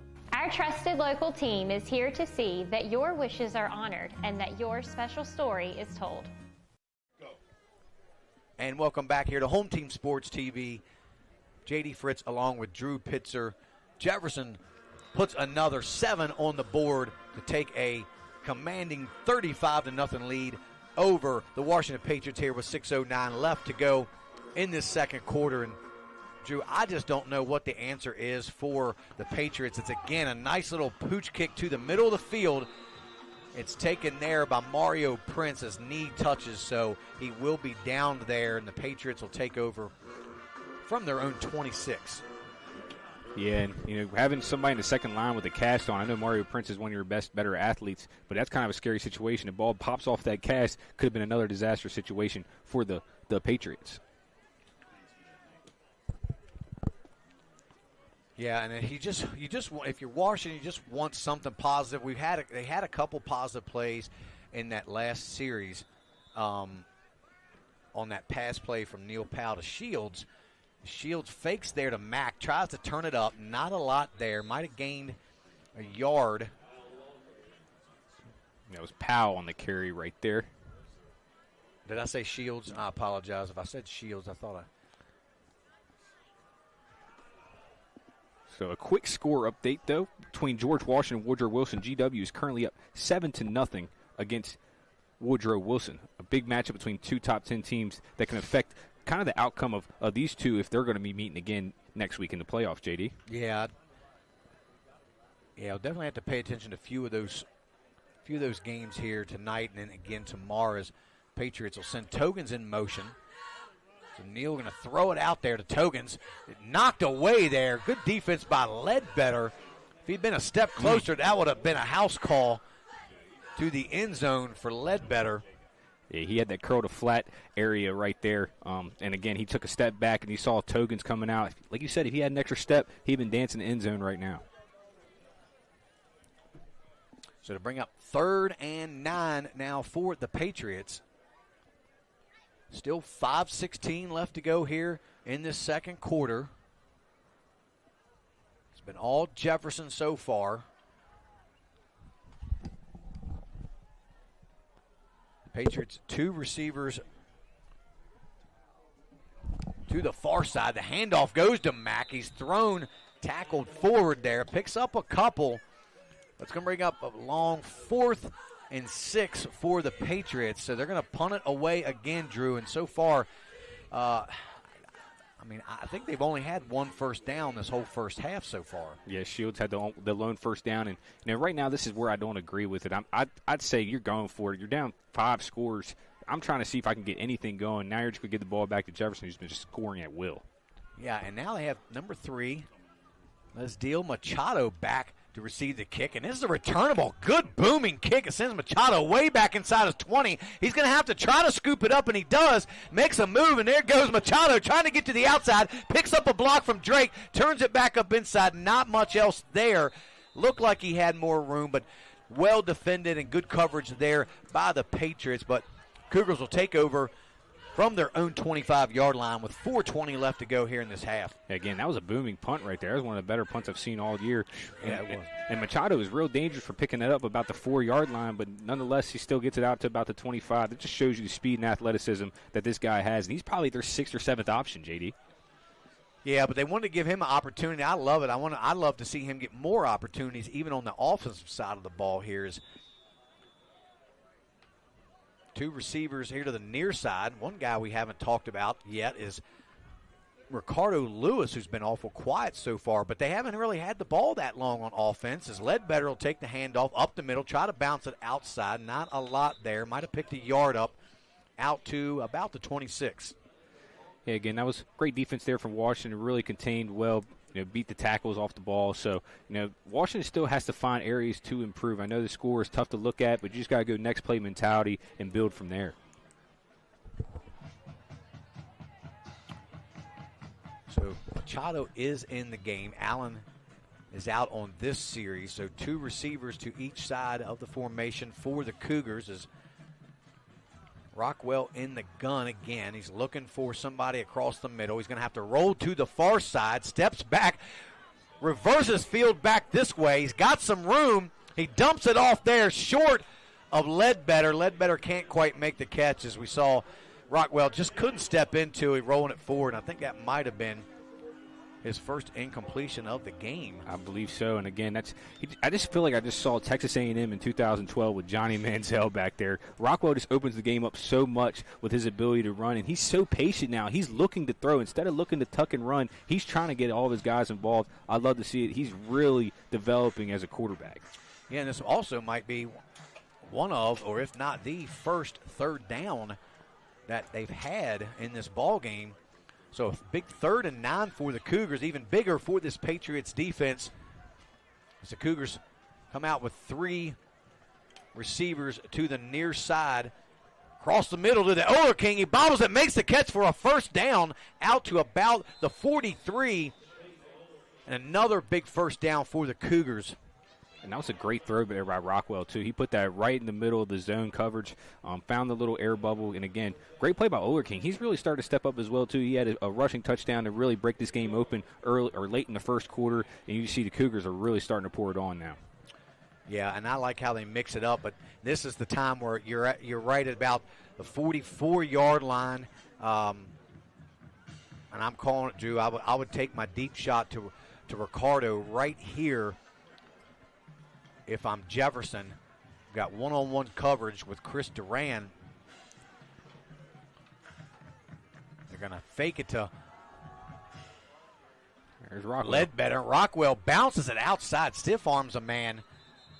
And just watching Rockwell kind of just, run at will. But there is a flag on the play, so that one could be coming back as well. And this is something Jefferson is they're going to have to get these out of their system here this game, because starting next week, they're going to be, the season gets tougher from here. And you can't afford the opportunity or giving the other team the opportunity to back you up. And now you're in a 1st and 11. 11. So not terrible situation because that penalty was on a first down, but, you just can't afford it. It's Yeah, you're playing against a Morgantown, a University, William Right. Park. Those guys, those mistakes are going to be magnified. Yeah, and they'll make you pay for that. Looks like they're going to try to set up another screen. He rolls here. He's got Ledbetter. Ledbetter tries to make some kind of one-handed catch. I don't know why he would go up with one and another. The flag comes in and an additional flag comes in. Both sides. One looks like extracurricular, and it looks like there's a legal man downfield for the Cougars. So getting a little bit crazy here. 2:17 left to go here in the first half. We got couple different penalties. And so you don't want... Oh, Ricardo Lewis is shaking up right now. That's not good. Yeah, he's coming off a little gimpy there. Running like he got blisters. Yeah, so we're not sure. Maybe cramps. Oh, cramp. Yeah, it looks probably like a cramp fall. Hopefully it's just a cramp maybe in his calf or something. But yeah, legal man downfield and personal foul against Chris Duran.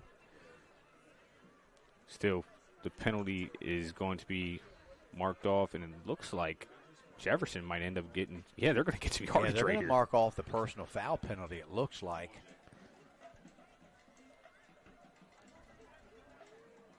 So Jefferson will have a 1st and a half. Yeah, first down and about a yard to go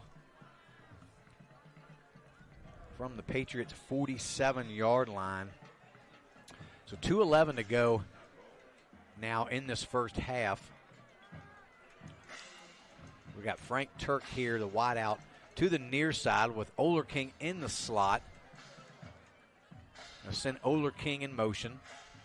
Rockwell's going to roll to the far side. He pitches it to Oler King. He takes a big shot there and kind of gets stared down on by Avery Brown coming up from that corner position there. Makes a big hit there on Carson Oler King, who luckily for him, he held on to the football. Yeah, again, but, you know, it makes me feel some type of way because if you find yourself down by 30-plus, you just go and play the next play. I don't think you stare down anybody. I really love Avery Brown. He's a tremendous athlete here. But I think, you know, again, you got to teach your guys, hey, you're down right now. You shouldn't be, you know, flexing on anybody. No, I agree, Drew. It's a nice hit, but just get up and play the next play. It was a first down, too. So, I mean, you just did your job. So Rockwell going to roll to the far side, motions a guy. He's going to let it go. He's going to be knocked down. So going to bring up 2nd and 10. So, again, pretty good defense there by that Patriots secondary. As we've seen a few times that Rockwell's had trouble trying to find a receiver there. Yeah, again, the Patriots secondary, they have pretty good skilled players as well, too. It's really in between the tackles, you know, and their middle linebacking core. It's just you see the youth in them, and they're not able to kind of dissect the game as well as Rockwell being a senior can really see everything from not only a quarterback perspective but from a wide receiver perspective as well. So I think that's what allows him to be special. So 2nd and 10, single receiver here to the near side. Man in motion is Oler King. They're going to fake the jet sweep to Oler King. Rockwell straight up the middle. There goes Jackson Rockwell. Can he get there? Chris Duran tries to get him, and he does. Tackles him at the 5, but not until Rockwell breaks off about a 45-yard run down inside the 5 to the 4. And now the Cougars are knocking on the door again with 1:15 left to go here in this half. And you can see, you know, both these teams, they don't like each other. And, you know, even though the score is 35-0, you know, they're really being competitive. You've seen Coach Hunter's applying all gas, no breaks right now. They're going to try to put a 40 spot on the board before half. 2 receivers here to the near side. Handoff goes straight up the middle to Ledbetter. Ledbetter gets tackled there. At about the, well, let's see if they mark him around the 3 maybe, or the 4. They're going to go hurry. They're going to give it to Ledbetter again, straight up the middle, and he's in for the score from about 4 yards out for the Cougar touchdown. So that's 6 touchdowns by 6 different players, too. You have Rockwell has a passing or rushing touchdown. Machado has a touchdown. Drake has a touchdown. Bray Holmes has a touchdown. Oler King has a touchdown. Now Ledbetter has a touchdown. So just see the versatility from this Cougars.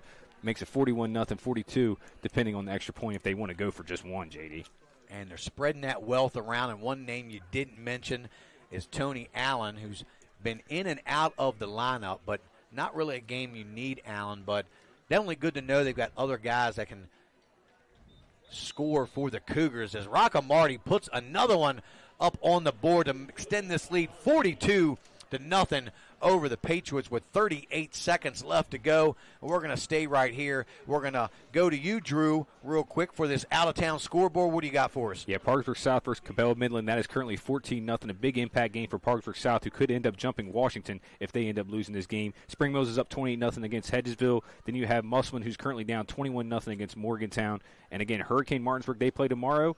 Woodrow Wilson, George Washington is still currently in the lead 14-0. That is at half. JD? Thank you, Drew.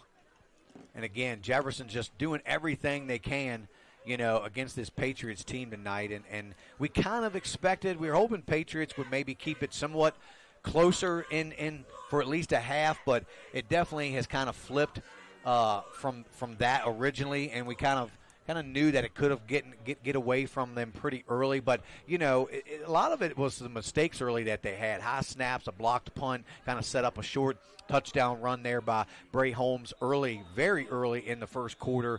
And then when you give Jefferson a short field to work with, bad things are going to happen if you're the opposing team. And for tonight, Washington has been on the other side of those things and find themselves down 42-0 here. Yeah, just unfortunate for Washington. Again, still a lot of good building pieces here for them, but you know, just a tough game right now so far. As Mack will take it straight up the middle, runs into his own guy, still on his feet as you see that power of Xavier Mack. And I just love to watch him run the football, but I'd like to see him come up and field that kick You see some extracurricular going down there, and that is number 6, that's Team Gidney, and looked like it was number 4, Chris Duran, kind of chopping up a little bit.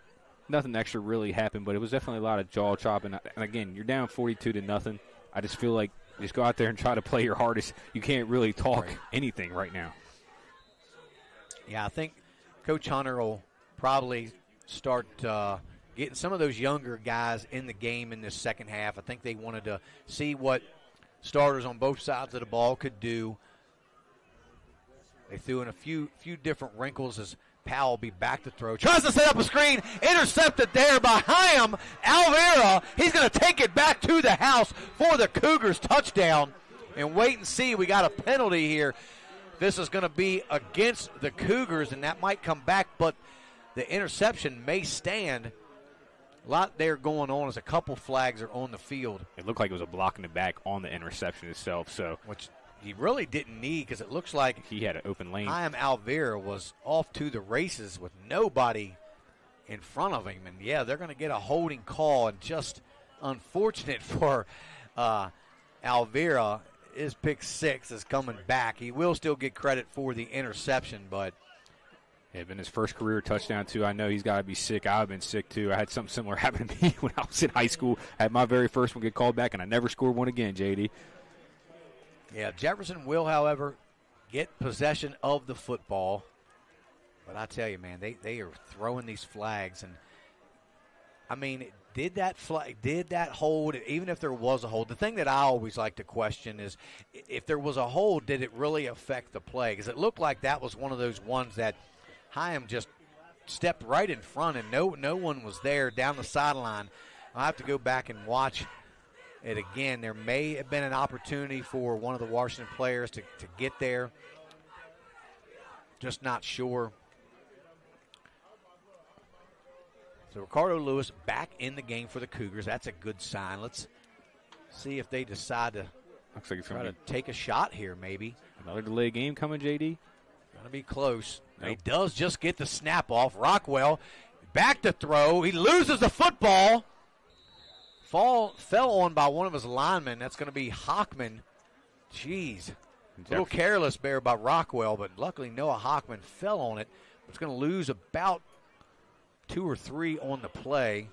14 seconds here left to go. The Cougars call a timeout.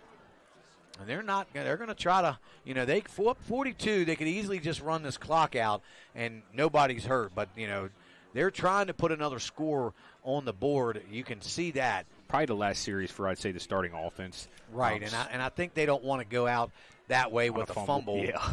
It looked like he was looking to throw one deep to Lewis. I don't know why. Just take that shot. I mean, let Lewis go up and try to make a play on the football. He's usually always, has the height advantage over the smaller corner. And we'll just have to wait and see what they decide to do. They have two timeouts left. 14 seconds left to go here in the half.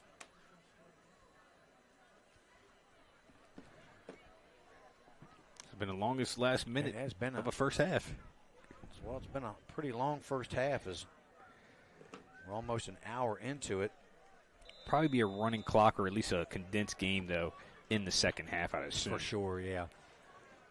The Cougars again, Rockwell in the gun. They're going to fake it.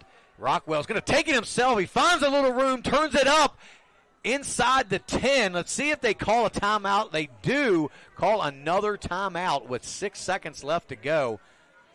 They still have one left too, JD, so they might use that too if they somehow don't get in the end zone right here. Try at least get 2 cracks at it. Rockwell knocking on the door of 100 yards, I believe, already in this first half. Has to be very close. Yeah, pretty close because he had that 40-some-yard run there earlier and then a 25-yard touchdown run, I think, in the first or the second quarter.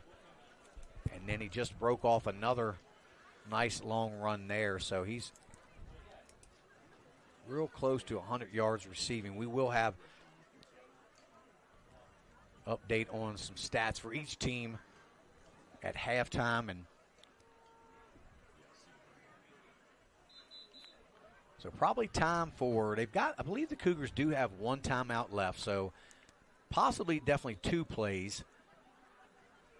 If they don't take too long on this, I'd like to see a fade into the end zone to a man with Lewis. Yep. I mean, they haven't gone to him all game so far, and you know, if they pull the starters, they're actually going to go for a field goal attempt here. That's an interesting call.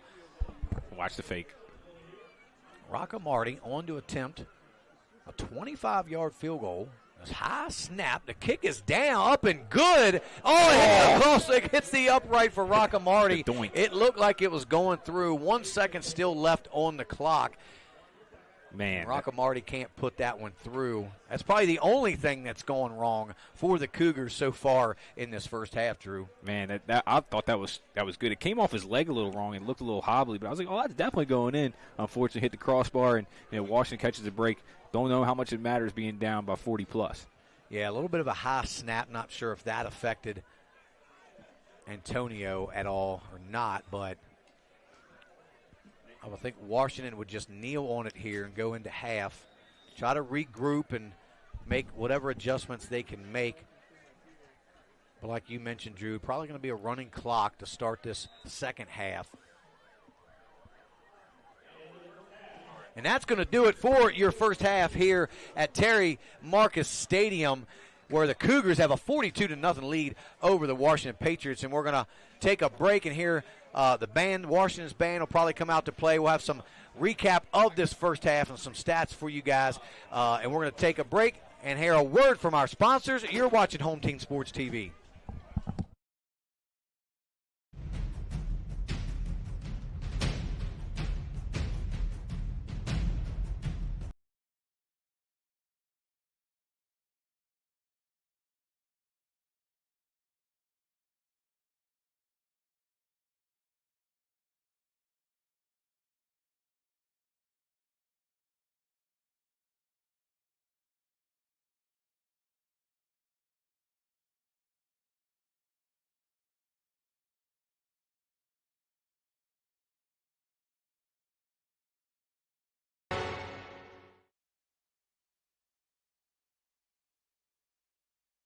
Here at Home Team Sports TV, we're here to highlight our local businesses and our student athletes and put them on a path to success. Through our social media platforms and our live event production, we look to shine a light on our local community and our talent from our student athletes.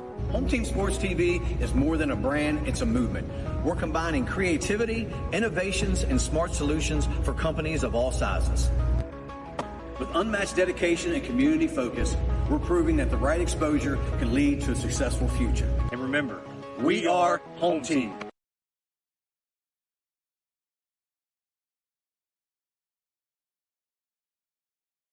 Hey, I'm Jeremiah. And I'm Braden, and we are Brothers Bin Blasting, your bin blasting all-stars. A unique sanitizing service begins right after your local trash collection. With a scheduled pickup time and location, we arrive promptly to clean your bins on the spot. Our advanced 360-degree cleaning heads and pressurized water heated to over 200 degrees ensures a powerful blast blasting away 99% of all germs and bacteria. Visit our website at brosbinblasting.com and use code GETBLASTED to receive 50% off your first cleaning.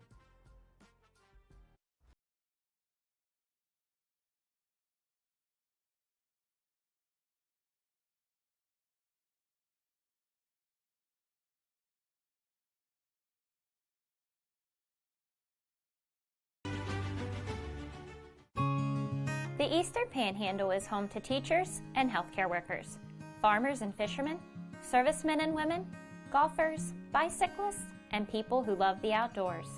Where we call home isn't any one thing, so we're not either.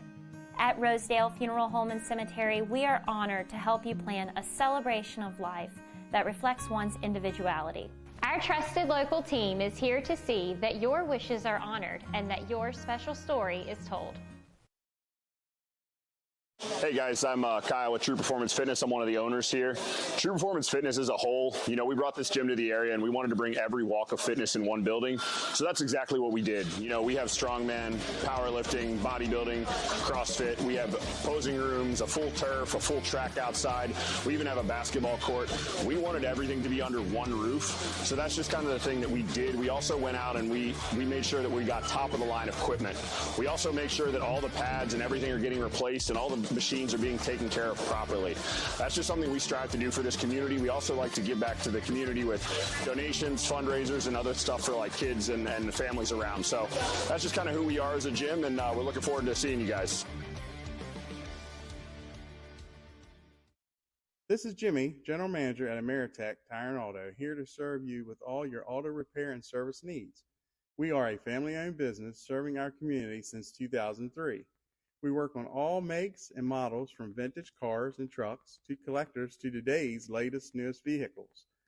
So stop in and see us at one of our 2 locations. See you soon.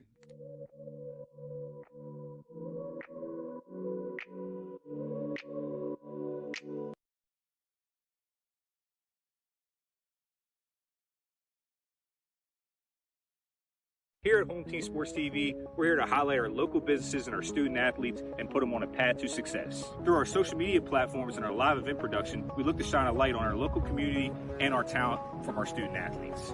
Home Team Sports TV is more than a brand, it's a movement. We're combining creativity, innovations, and smart solutions for companies of all sizes. With unmatched dedication and community focus, we're proving that the right exposure can lead to a successful future. And remember, we are Home Team. Since opening in 2017, we have been the local hangout spot to watch a game and meet up with family and friends. With over 15 TVs, there isn't a bad seat in the house. We have arcade games, including the world's largest Pac-Man, 2 pool tables, and more, serving a full food menu ranging from appetizers to steak dinners, 11 a.m. to 11 p.m., 7 days a week, and later on weekends. Daily drink and food specials, and of course, happy hour from 3 to 6 Monday through Friday. Come on out to Benchwarmer Sports Bar and Grill. Looking to enhance the beauty of your outdoor space? Look no further than R&L Landscapes. We understand that your outdoor space is more than just a yard. It's a place where memories are made with loved ones and where you find peace and tranquility. Our team of professionals will work closely with you to bring your vision to life. From expert design and installation to meticulous maintenance, we are committed to delivering breathtaking results that will make your neighbors green with envy. With our state-of-the-art equipment, we guarantee exceptional craftsmanship that will withstand the test of time. Contact R&L Landscapes today and let us turn your dreams into reality. I understand that each client is unique and has their own real estate needs. Whether you are buying, selling, renting, or a seasoned investor, I got your back. My name is Cheryl Yates, an award-winning realtor with ERA Liberty Realty. I've known Cheryl Yates for over 30 years now, and I've always found her to be the consummate real estate professional. On a personal level, Cheryl has handled 3 sales for us over the past 15 years or so and has done an excellent job on each and every one of them. She communicates extremely well, and you never have to worry about where you're at in the sales process. What I like about Cheryl is she's dependable, she's on time, she's flexible, and she works hard to get the job done. We had our sales very quickly through Cheryl Yates. Whatever your real estate needs may be, remember me. I'm the key to buying or selling your home.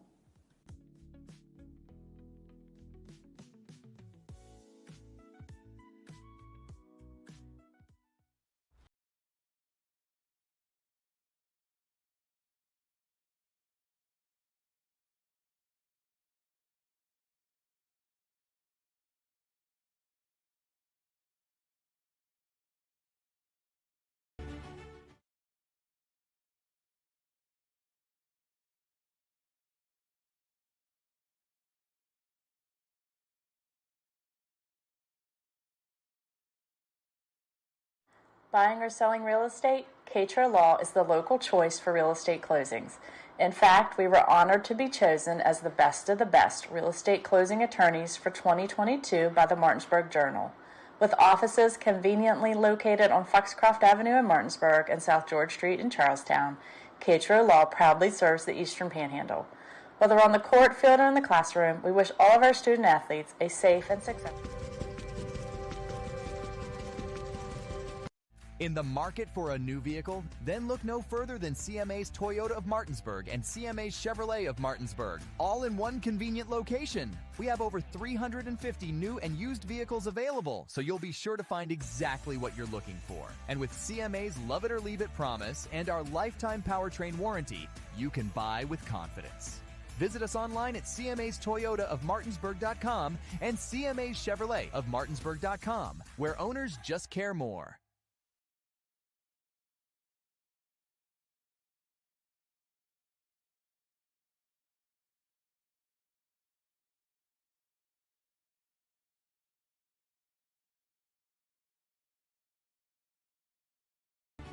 Here at Home Team Sports TV, we're here to highlight our local businesses and our student athletes and put them on a path to success. Through our social media platforms and our live event production, we look to shine a light on our local community and our talent from our student athletes.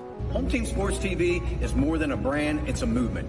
We're combining creativity, innovations, and smart solutions for companies of all sizes. With unmatched dedication and community focus, we're proving that the right exposure can lead to a successful future. And remember, we are Home Team.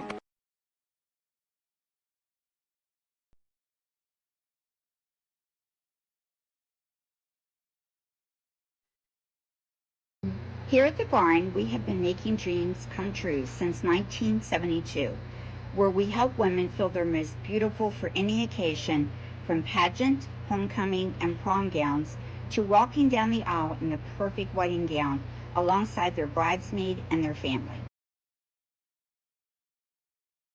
Stop by to meet your stylist today to find an affordable gown, and we do offer layaway.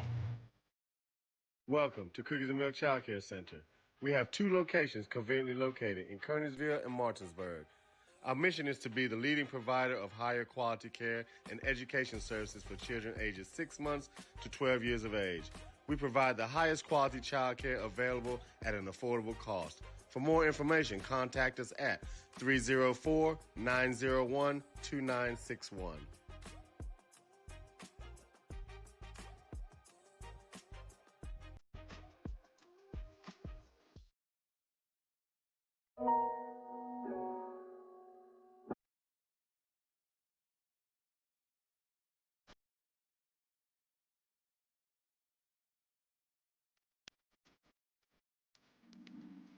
Juwan is the ultimate hype guy. I love him. He's always positive. He's always pepping them up and firing them up.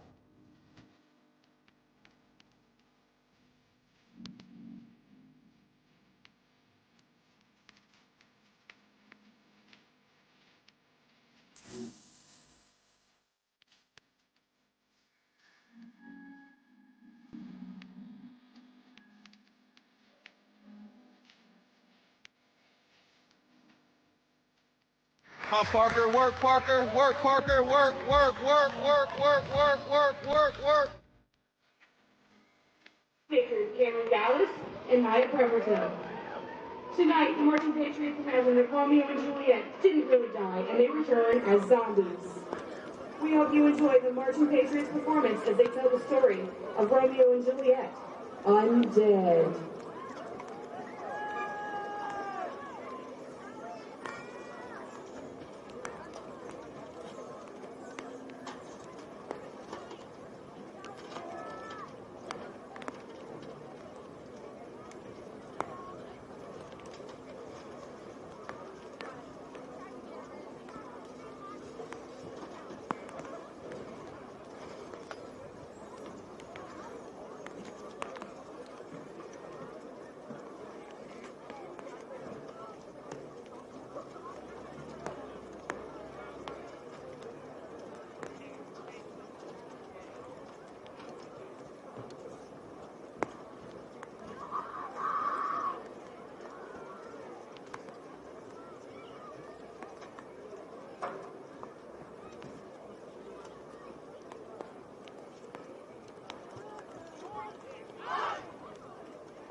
back here to Washington High School. J.D. Fritz along with Drew Pitzer here from Home Team Sports TV. And Drew, the Cougars have a commanding 42-0 lead. A lot going on for the Cougars, not a lot for the Patriots there in that first half. And, the stats are really lopsided. I don't think the Patriots had but one first down there in that first half. And so we don't have too many stats there for the Patriots. I think they're really negative yards, to be honest with you. We saw Jackson Rockwell. He has over 100 yards and a rushing touchdown, passing 8 for 10, 180 yards and 2 touchdowns. Jefferson has a total of 180 yards rushing and, coincidentally enough, 180 yards passing for 360 total yards of offense in that first half, Drew. And I don't know, what was your analysis real quick there for the first half? Again, I think it's more Jefferson's playing extremely well comparable to Washington being just this bad. I mean, you have Rockwell has a rushing touchdown. You have Machado touchdown. You have Drake with a touchdown. Bray Holmes has a touchdown. Ledbetter has a touchdown. Oler King's got a touchdown. I mean, there's just so many different options that they have. And, Washington, how beat up they've been. This is just a completely different team than when we covered them against Southern a couple weeks ago. It's unfortunate to see. But, again, Jefferson just ultimately playing like one of the hottest teams in the state. Yeah, they are, and pretty much everything going right for them. And nothing going right for the Patriots. We'll see what they decide to do. We talked about it before the half. There'll probably be a running clock in this second half. We'll see if Jefferson decides to pull the starters to start the second half. We agreed that we thought that would probably be in the best interest. You saw Tony Allen sparingly play, get a couple jet sweep pitches, and but still not 100% on that ankle, so it's probably best he sit out, get some of the other guys out, especially Rockwell. He's shown enough in that first half that he doesn't need to play anymore. We like to see possibly Bray Holmes come in and maybe switch up some of the receiver as well. Even the running back Ledbetter, I think he's done enough, and he could probably sit this second half and just play some of those younger guys, gives maybe possibly the JV guys a little bit more time, and because you never know when you're going to need some of those guys in a game, and with the playoffs coming up, that we could definitely see that. Again, now you want to get all of your guys as many reps as possible. I don't believe in the term garbage time. I mean, every rep is important, and this is where you build your program, your foundation. And there's a reason why Martinsburg does extremely well, because when they get up about 30 points, they put in their second unit. Their JV guys, their freshman guys are all getting ticked. Understand in that first half where, Coach Hunter called those 2 timeouts already with a 42-0 lead. But I think now going this half, it should just be all about ball control. Let's run this clock out. And if Washington, you're going to have to try some different things. See if you can find a spark, because, again, your season's most likely not over now. Unless something drastic happens, you should be having an opportunity to at least play again next week. So you want to try to find some sort of confidence to build for your group. Yeah, and we don't think, just looking at it now, of some scores that we've gotten, and we'll get to you in just a minute for our out-of-town scores, as probably the Patriots and the Cougars won't play, it looks like, next week. It could possibly be Oak Hill, possibly Parkersburg South. We'll just have to wait and see how the points kind of go, and see how they adjust all that in the next week, or the next few days, because I think we'll probably find all that out probably on Sunday sometime. Yep, I'll guess, because there's some games tomorrow as well throughout the state. And but with that said, Drew, we'll go ahead and go to you for the out-of-town scoreboard. What do you got at the half for us? Yeah, again, and before we get started, usually at 1 p.m. on Sunday is when the matchups for next week will be announced for the 16 teams that get into the Quad A playoffs. But we'll go ahead and get right into it. The team that Jefferson most likely will play next week is going to be Parkersburg South. They're currently up 14-0 at halftime against Cabela Midland. Then you have Capital up against Riverside 16-8, all but eliminating Capital or Riverside here tonight. Spring Mill's up 49-0 at half against Hedgesville. GW with a commanding 35-0 lead at halftime against Woodrow Wilson. Oak Hill down 21-0 to North Marion. They're right now the 12. That's why they have a possibility to fall to the 13 spot to see Jefferson again next week. And again, Morgantown and Musselman, that is at half, and Morgantown has a commanding 29-0 lead, JD. Thank you, Drew, and we'll come back to you as the second half of those games get started for more updates later on, as the two teams are out here warming up, getting ready for this second half here at Terry L. Marcus Field. So again, we saw a lot going on for the Cougars, as they capitalized a lot on just some mistakes and turnovers that Washington made. Just like to see maybe Washington clean those things up. And at least put a little bit better performance on the field on the offensive side of the ball. Yeah, completely agree. I mean, like you said, they're probably about a negative 15 to 20-yard total this game. You know, they have one first down to Phil Shields, and that was midway through the second quarter. Just never really got anything going. And, you know, it's unfortunate because, again, this Washington team does have some talent out there. It's not like this team is just terrible, because they're really not. Jefferson is just playing that well, but Washington's really shot themselves in the foot, and you can't do that when you're already, you know, undermanned and overmatched. So, you know, 42-0. It looks like we're going to play full-time, 12-minute, probably a running clock. Again, we figured that as well. You know, sometimes teams have the option to drop it down to 8-minute running half, but it looks like they're at least going to play 24 minutes here this second half. Yeah, and I agree. You know, they could have gotten the coaches together. Maybe the Patriots coaches want to give their starters at least another series or two, possibly, to just see if they can get something going. But I talked to one of the coaches prior to the start of the game, and he said their biggest thing is getting out of the game healthy.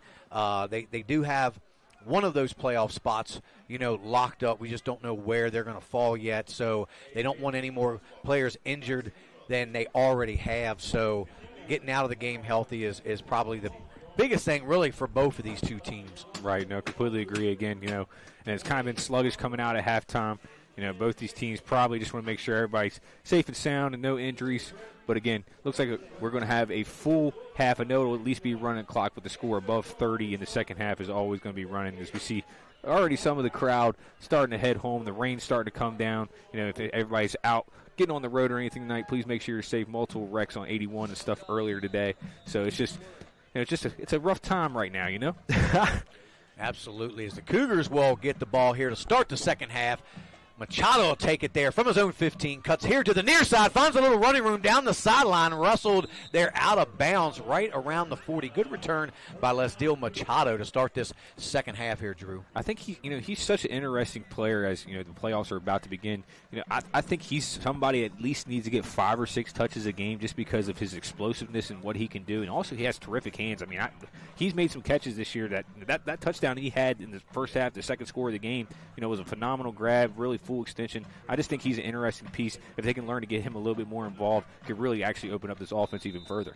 Yeah, and he's kind of an underrated player, somebody that doesn't get enough credit, especially when you got guys on the team like Tony Allen, Rockwell, Ledbetter, you know, Oler King, who's really made a big impact. You know, Machado kind of falls kind of under the radar a lot. So I think if he was on a different team, he could definitely be a star on some other team. As Andy Roberts is now in the backfield, takes the handoff, picks up a couple there on first down, and I was going to mention that earlier, wondered if we were going to see Roberts, who might be taking over in the backfield next year from just a little rumor I may have heard from a coach, so we'll wait and see if that works out. But Roberts taking over here in the second half for Trayvon Ledbetter. Again, you see how, you know, physically dominant he is on the defensive side of the ball. You can see the overall growth and the size that he's put on from his freshman and sophomore year. Just really impressive. A little hard count. First one we've seen so far is we also have Braylon Holmes starting at the quarterback position here to open up this second half, something that we kind of wanted to see and we thought we would see, Drew. Yeah, again, I think this is critical. You know, he's one play away from having to step in and be that starting quarterback, and he has over about 15 starts underneath his belt playing here at Washington High School. You know, we saw him actually win player of the game last year, led a couple touchdown winning drives. So the guy can really play a quarterback. He can sling the ball. He's almost like a Cam Newton type. Ledil Machado, and we're going to get some movement on the Jefferson side again as Ledil took the little jet sweep pitch, but going to back him up another 5 yards. So new quarterback, new running back. Sometimes you get a little bit of movement. The snap count, the cadence is not always exactly the same. But I do like seeing Bray. Looks like he's in with the ones. Him and Roberts will go with the ones for at least a series, hopefully maybe a couple, as they are still running the clock. So we'll just continue to. Yeah, it's going to be a running clock. Anytime the second half, it's over 30, the clock will run. They had an option to kind of shorten the game, but again, you know, I figured Coach Ray wouldn't want to do that, give his guys more reps. There goes Andy Roberts pushing his way out near midfield. A good run there on second down by Roberts to bring up 3rd and 2. Again, you can see just how dominant he is, too. I mean, he keeps his feet pounding. He reminds me a little bit of Blake Sanders from Spring Mills with his overall size and his build. So I think this could be a great thing for the Cougars moving forward. You know, he'll be a junior next year, and they'll definitely start giving him more touches. Yeah, and he's not, like you say, he's not a small kid, about 5'11", 180, 185 maybe, and you would think that he'd put on a little bit of weight for next year, maybe come in around close to 200, and he's got really good speed as well, so two receivers to each side for the Cougars. Machado go in motion. The handoff again goes Andy Roberts. He takes a big shot there, but does pick up enough across midfield for Cougars first down. Yeah, again, and I love to see that Washington's still motivated to come play, but getting up after a play like that and just basically expressing yourself, I understand, but you're down almost 6 scores. I just feel like just go out there and play. We'll see if they even put the ball in the air this half. You might just see a lot of run between Roberts and Holmes here the rest of the way. So first down. Holmes will swing it in the flat to Roberts. Roberts makes the catch, turns it up, lowers his shoulder. Good hard run there as he falls forward for about a gain of 5.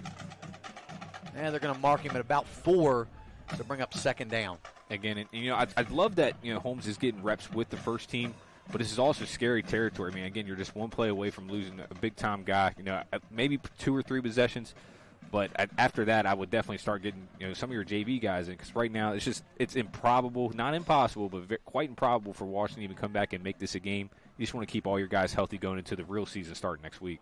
Yeah, and I'm sure we'll see a lot of those younger guys, some of the JV guys on defense, as well as a bad snap there, as Bray has to just fall on it. So they're going to lose about 7 yards there. Just a low, kind of a low snap that Bray just couldn't quite get to. But luckily for the Cougars, he was able to fall, and it brings up 3rd and 14 back to their own 49. I think Ricardo Lewis is going to get his shot right here. I think they're going to try to throw it over the top. Well, I've been waiting for Lewis to kind of get involved. He's the only one of the receivers that hasn't gotten involved yet. As Holmes is back to throw, he's going to have to roll. A flag comes out. Bray's going to tuck it and run with it. Picks up maybe 4 of those yards back, and so they're going to be holding as that'll back him up another 10 yards. They could have declined that and brought up 4th and 10, so I'm surprised they're going to give the Cougars another chance on 3rd down here.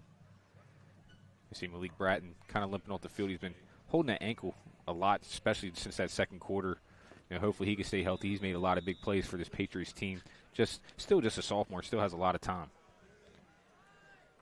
So 3rd and maybe 25, we'll call it, for the here. I don't know why they accepted that penalty. I mean, I truly don't understand. Maybe thinking Jefferson would go for it there on their, on the 47 possibly. So Holmes is back to throw. He's going to set up a screen. It's caught there by Andy Roberts, nearly picked off. Roberts doesn't get much, maybe a yard out of that. So the Patriots played that really well to bring up 4th down. And I would think the Cougars would probably just go ahead and punt it away. Yeah, I'd assume so. I mean, they took off 7 minutes off the clock here in this third quarter, did their job. Again, this game's going to move extremely fast here in this second half. That might be the last time we see the ones on the field for the Cougars. And I'd be surprised if there really was even any more scoring in this game. Hopefully Washington find a way to put some points on the board, just for their morale. And, just they haven't scored in going on a month now, and I'm sure that that could do a lot for just a confidence booster going into the playoffs. So a bouncing kick. Takeem Drake, he's gonna take off with it and throw to Olerking. It's knocked away. Actually, he was looking for Ledbetter, so all over that was their number 11 for the Patriots. That's Blaze Cantley, so I don't know why he wouldn't have tried to kick the ball. I'm not sure why Jefferson's getting so fancy here in this game. I mean, you're showing pretty much everything that you've got. I would save some of that stuff as you get deeper into the playoffs, but they're pretty much trying to pull out everything here against the Patriots tonight. Yeah, I mean, I understand it. You know, you want to try different things to see what it looked like. But, again, say you're in the playoffs and it's just the semis and you're down by 4, you're at the 50-yard line, you want to try that fake punt. Well, they've already seen that on film. I don't think you should always show all your cards like that. Right, I agree. And if you were going to do a fake, you might as well just went for it. It's a little bobbled snap. Powell has to take it himself. Nothing there as the Cougars defense swallows him up there. It's going to be a big loss. And the Patriots all the way back to about the 40-yard lines that were 45. I thought he lost a little bit more yards. yards I did than too. that. I thought he was back about the 47, but they marked him at the 45, gave him forward progress, and it looks like the Jefferson defense, the ones are still in the game as of right now, so maybe get them one series and pull them, as it'll probably take us to the end of this third quarter. So 2 receivers to each side. Another bobbled snap, and man, poor Powell, he just can't get away. And there is ISK coming in there making a big hit there on Neil Powell. Again, that's just what tremendous rush right there. I don't even think it would have mattered if that was a good snap. I mean, Jefferson just completely beat that front line off the football. Now 3rd and long, and again, it's just been disastrous here this evening for this Washington Patriots offense. Yeah, Jefferson still has, a couple young players on their side of the ball, too. I mean, ISK is only a sophomore. Right now, Andy Roberts is off and out of linebacker. He's only a sophomore since he's running the football, but looks like a lot of pressure coming. Here comes Bray Holmes. They set up a nice screen there. The number 1 turns it up. Xavier Mack trying to bull his way towards the middle, still on his feet, and there goes Mack, and he does finally get wrestled down there, but man, you just see that sure power running ability that Xavier Mack has. Again, and just a great delivery right there from Powell just to drop that off with Bray Holmes kind of breathing all down his face. And now it's 4th and 7. Again, you're going to go for it. About 2 minutes left to go here in this third quarter. Yeah, you just like to see something go Washington's way, as they had a couple bad snaps, and Neil Powell was tackled for a loss. Finally gets something positive there. Another 4th down situation here. So 3 receivers to this near side. Powell back to throw under a lot of pressure from Ledbetter. He gets there. The ball comes out. It looks like the Patriots fall on it, but it doesn't matter as the Cougars will take over right there about the 45-yard line. And we'll wait and see. It looks like a lot of new faces coming out here for the Cougars now. So a whole new offense. It looks probably, if I had to take a guess, the JV offense for the Cougars.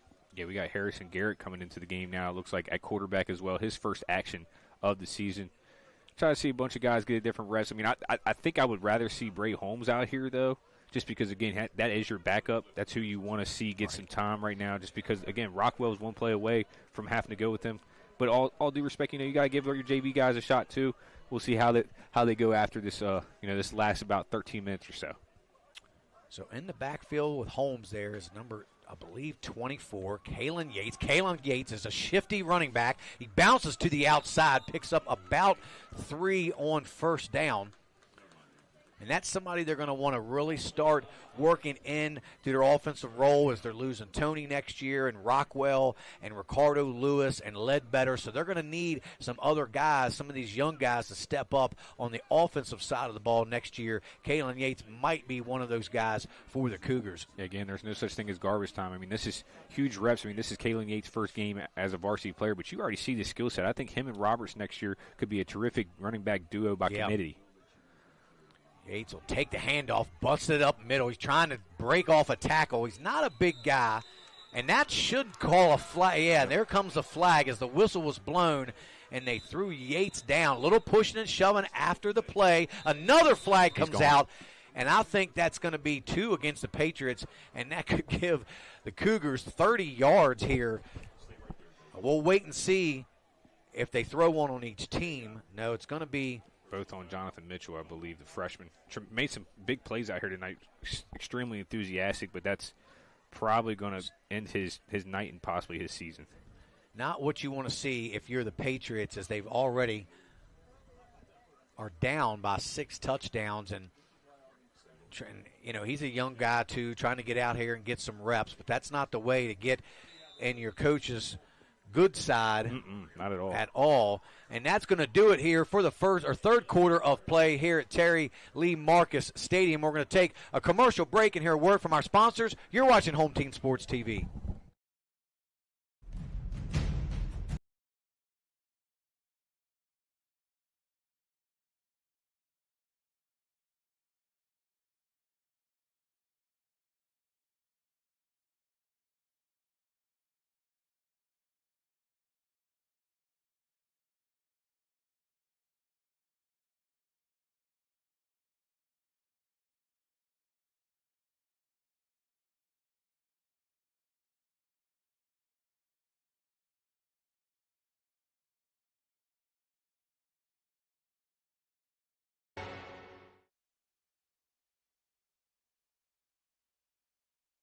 Here at Home Team Sports TV, we're here to highlight our local businesses and our student athletes and put them on a path to success. Through our social media platforms and our live event production, we look to shine a light on our local community and our talent from our student athletes.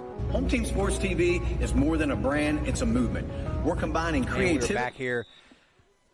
Home Team Sports TV, J.D. Fritz and Drew Pitzer. Cougars have the ball 1st and 10 from the Washington 44-yard line as Harrison Garrett has to tuck it and run. Picks up a nice gain down along the far sideline. Let's see where he steps out of bounds. Looked like he stepped out right about the 40-yard line. So to bring up 2nd and 6. He definitely has a little bit of wheels on him too. You know, just a sophomore.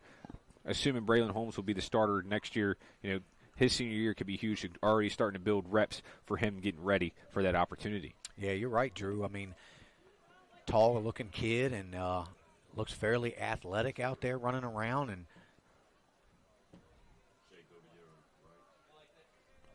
so again, let's see if they got a new running back in the backfield. Single receiver here to the near side.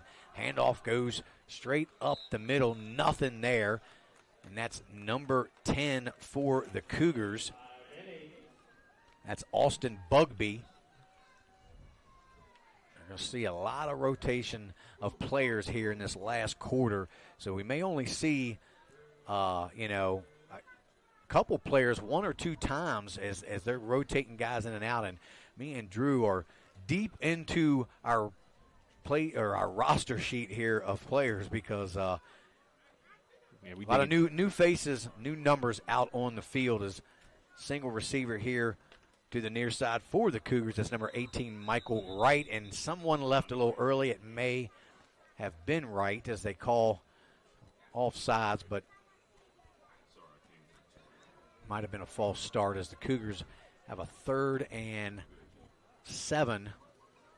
But that'll back them up 5, so bring up 3rd and 12 now.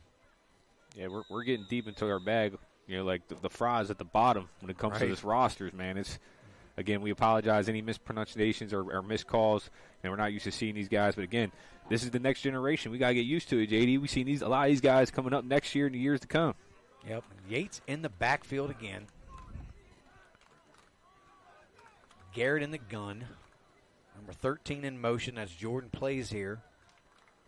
Handoff goes to Yates. He's going to try to bounce it to the outside and use that speed. He's wrapped up there. Nowhere to go for Kalen Yates. Nice open field tackle on the play by number 14 for the Patriots. That's Tajay Harrison. The hooper. He's a good hooper. Came from Wildwood. Came over here. Coach Miller, this basketball program. They're going to be very good this year, man. I tell you what, I think they are going to be able to challenge Spring Mills. That's my bold topic of the year. I think, you know, as we're getting closer to the hoop season, this Washington basketball program, almost back to the glory days, back where they were in 2014 when they had Damo Newman, Kendall Smith, all those guys. Coach Miller is really building a good program there. You know, a lot of those guys are playing on this football team too. And Tajay only a sophomore as well. They're going to swing it out there to Kalen Yates. He's trying to dance his way, cut inside, and Yates just wrapped up there on 4th down, nowhere to go.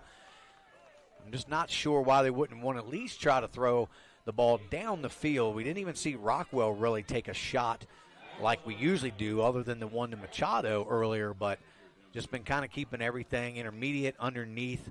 We saw them try to run they ran a few screens, something that we really haven't seen Jefferson do this year. So maybe they're just trying to kind of go deeper into the playbook and add some new wrinkles in for these playoffs coming up. Yeah, again, I think they're playing really conservative here this half. They were ultra aggressive, even being up multiple scores in that first half.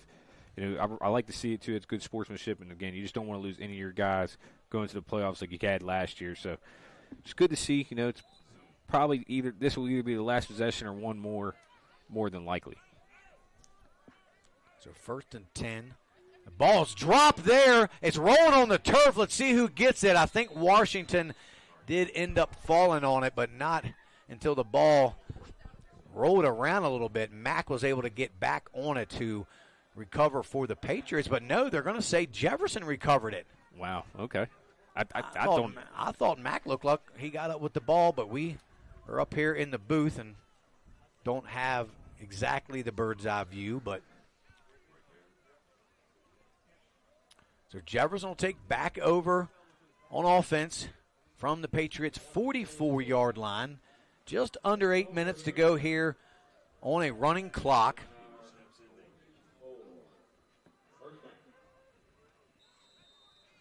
Both teams here deep into their rosters. A lot of JV guys playing. 15 seconds left here to go in the play clock for the Cougars, so they're going to have to kind of hurry to the line. Harrison Garrett in the gun with Yates to his right. Is he going to tuck it and run it? There goes Harrison Garrett, showing a little bit of speed in the open field. Picks up maybe 7 yards there for the Cougars. I did not realize that Garrett was quite that. What is it? Fleet of foot? Is that what they fleet of call foot? It? Yeah, he is. He was zooming down there a little bit. Got some jets on him.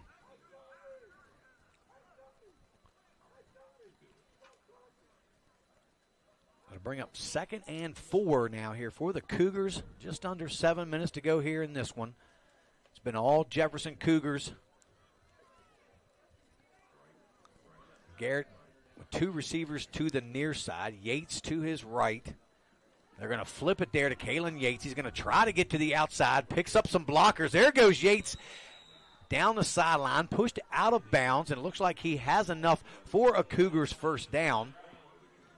And you see that speed right there. 5'7", 140, 145. He is absolutely a zoomer. Again, this Jefferson team, very similar to how Martinsburg always reloads and rebuilds. These guys just have a lot of speed and athleticism. Yeah, I'd love to see them kind of get Yates rotated in with the starting offensive line, too, just to kind of see how he could do. We saw it last week for a couple plays as they pitch it out to Yates again to the far side. He's going to cut in and then cut back out. He's trying to dance his way, find some room to run. Still manages to pick up about 5 yards, but I tell you, Yates is just like a little jitterbug out there. He's in, he's back out. You don't know which way he's going to go. He's breaking ankles and ends up picking up 5 yards for the Cougars. Yeah, you saw that right there. He made 2 different guys fall. It looked like they were on roller skates. He's just a talent. I'm really excited to see his progression, too, with him and Roberts next year. So 2nd and 5. Ball is right on the 21-yard line. 5:20 left to go here in this game. It's been all Jefferson Cougars. Man in motion, a little jet sweep pitch here to Yates. Yates doesn't like what he sees. He's going to cut it back the other way. He's got some room and blockers in front. There goes Kalen Yates down the sideline and squirts into the end zone for another Cougars touchdown as he takes this one from about 26 yards out, Drew. Again, you saw him reverse field right there. He's just an athlete. He's a talent. That the football IQ will come with more reps, but I know that's got to feel good. His very first varsity touchdown. Congratulations, Mr. Yates. Yeah, they definitely were trying to work him in a lot there. He got definitely the bulk of the carries here in the last 2 series as we're right at 5 minutes, and they did stop the clock for the any conversion. Scores or change of possession, that's when the clock will stop. Okay.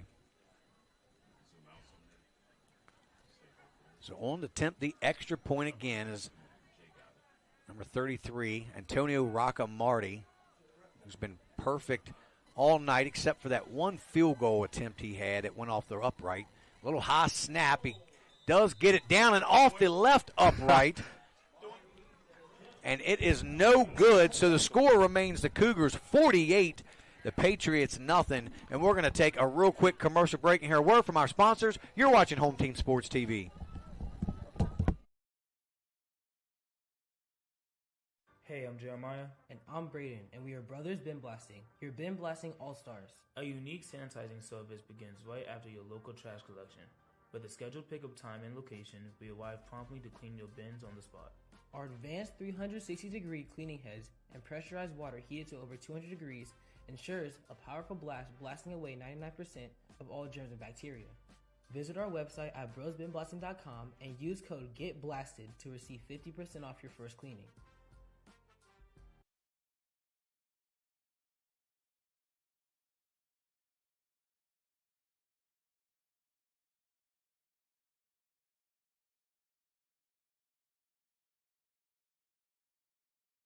Team Sports TV here at Terry Lee Marcus Stadium, and Jefferson extends their lead 48-0 over the Patriots as Kalen Yates took the little pitch 26 yards to pay dirt. A nice kick there. Guys, two Patriots run into each other, kind of rolls back to the 5. It's picked up there by Atkins, I believe, number 18 for the Patriots, Nick Atkins. So he's going to be stuck deep in their own territory there. They're going to start this possession right around the 12 or 13 yard line, maybe the 14 we'll call it. So just a lot of miscues, and a lot of them have come on special teams, Drew. Yeah, no, again, the very first series of the game, they had 2 bad snaps and 2 penalties, and that's just kind of what derailed Washington from the start. Unfortunately, the talent was just completely different, and hopefully that they'll draw a different playoff matchup next week. But again, there's still a possibility that these two teams might play again, this time at Jefferson High School. So most likely the last possession here for the Patriots as whistles blow. It's going to be on the Cougars. The clock will continue to run, so probably just a few plays left here, I would think, Drew, here in this game as the rain comes down a little bit harder now, so the crowd's kind of thinned out a lot. Yeah, it started thinning here on this Washington side going into the second half. After the band came off the field, I saw half the stadium leave. So Powell still in at quarterback. Mack in to his right or left at running back. Powell's going to be back to throw. He's going to have to tuck it and run. He throws it here to the near side, in and out of the hands, and incomplete. Actually, good defense there by Frank Turk, intended for Cameron Togans. Again, we want to give a shout-out to Cam Togans for his commitment to Allegheny Community College. It's a tremendous feat for him, continuing to get to play at least for another 2 years at the next level. I know he'd rather come out with a win tonight than us talk about it, but again, that's just a huge accomplishment in itself. Bright future ahead for that young man.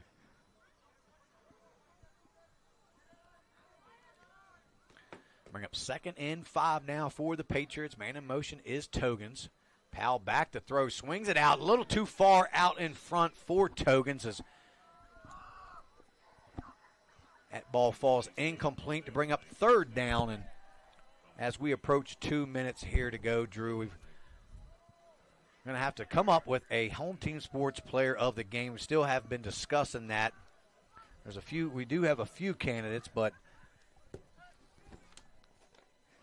you look at Rockwell, he had 2 touchdowns and a rushing touchdown. We always have him up here. Keem Drake had a touchdown. Machado had a touchdown. Ledbetter had a touchdown. Bray Holmes had a touchdown. Oler King had a touchdown, too.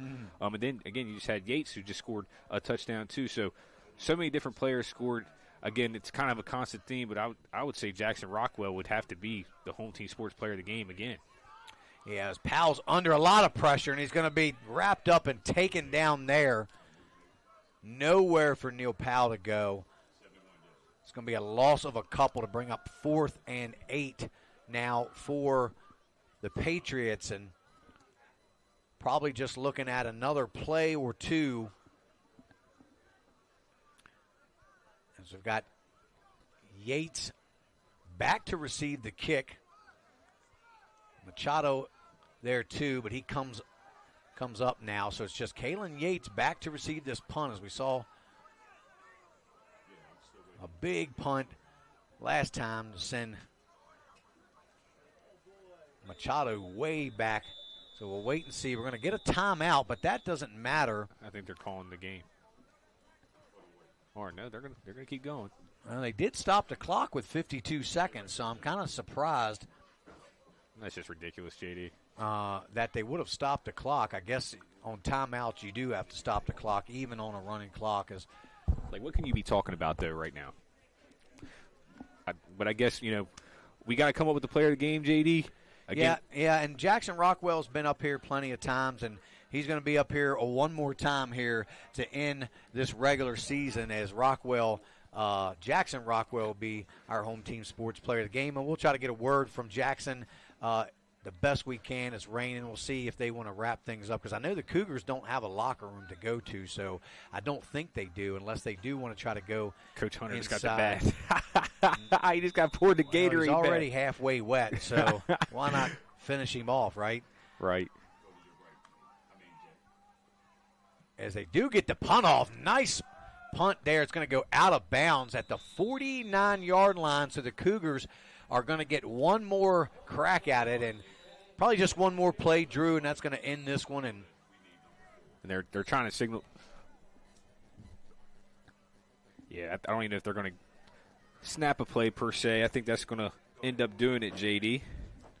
Yeah, they're going to run that clock and run this time down, and that's going to be all here from Terry L. Marcus Stadium, where Jefferson comes in here and knocks off the Patriots 48-0. And it really wasn't much of a game, to be honest, and Washington just couldn't get out of their own way. A lot of miscues. We saw pretty much offense, defense, and in special teams. That's going to do it here, guys. We're going to take a quick commercial break and hear a word from our sponsors, and we should have Jackson Rockwell up here in the booth for a quick interview, and we'll be right back. And you're watching Home Team Sports TV. Businesses and our student athletes and put them on a path to success. Through our social media platforms and our live event production, we look to shine a light on our local community and our talent from our student athletes. Home Team Sports TV is more than a brand, it's a movement. We're combining creativity, innovations, and smart solutions for companies of all sizes. With unmatched dedication and community focus, we're proving that the right exposure can lead to a successful future. And remember, we are Home Team.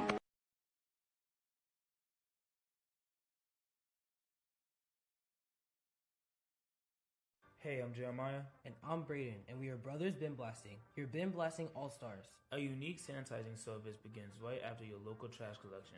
With a scheduled pickup time and location, we arrive promptly to clean your bins on the spot. Our advanced 360-degree cleaning heads and pressurized water heated to over 200 degrees ensures a powerful blast blasting away 99% of all germs and bacteria. Visit our website at brosbinblasting.com and use code GETBLASTED to receive 50% off your first cleaning.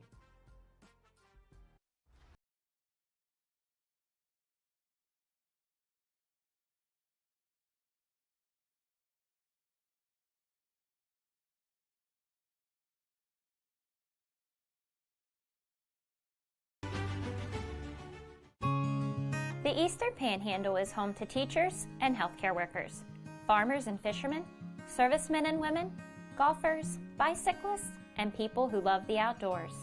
Where we call home isn't any one thing, so we're not either. At Rosedale Funeral Home and Cemetery, we are honored to help you plan a celebration of life that reflects one's individuality. Our trusted local team is here to see that your wishes are honored and that your special story is told. Hey guys, I'm Kyle with True Performance Fitness. I'm one of the owners here. True Performance Fitness as a whole, we brought this gym to the area and we wanted to bring every walk of fitness in one building. So that's exactly what we did. We have strongman, powerlifting, bodybuilding, CrossFit. We have posing rooms, a full turf, a full track outside. We even have a basketball court. We wanted everything to be under one roof. So that's just kind of the thing that we did. We also went out and we made sure that we got... And welcome back to Home Team Sports, guys. J.D. Fritz, joined by the Home Team Sports player again for a fourth time, Jackson Rockwell. Hey, man, I know it was kind of a lopsided game tonight. They pulled you a little bit early. Just talk about kind of what your role was, what you guys wanted to accomplish for tonight. Come in, see what we could do against them, because I think we have next week too, right? I'm pretty sure. Maybe we were looking at the numbers. Could be a couple different. Could be Washington again. Might be Parkersburg South. Possibly. We're not sure. We'll find out that I think on Sunday. Yeah, we came in. We just wanted to see what would work and see what we had next week. We already knew what we had against them, but we just wanted to take the easy things. And we put up 42 points in the first half. Yeah, saw you guys pull out a couple little wrinkles there on the special teams, running that little muddle huddle. Is that something that you guys have had all in your bag all year, or y'all worked on that this week? We put it on this week after we saw John Champ did it. Oh, yeah, exactly. Yeah. That's what I said in the broadcast, that John Champ did it, say y'all must have copied something that they did. That's good, though. Take something. And I also noticed that you guys ran a couple screenplays, something a little different we hadn't seen too much of. Is that something that you guys were working on this week as well? Yeah, we put that in this week also. Awesome.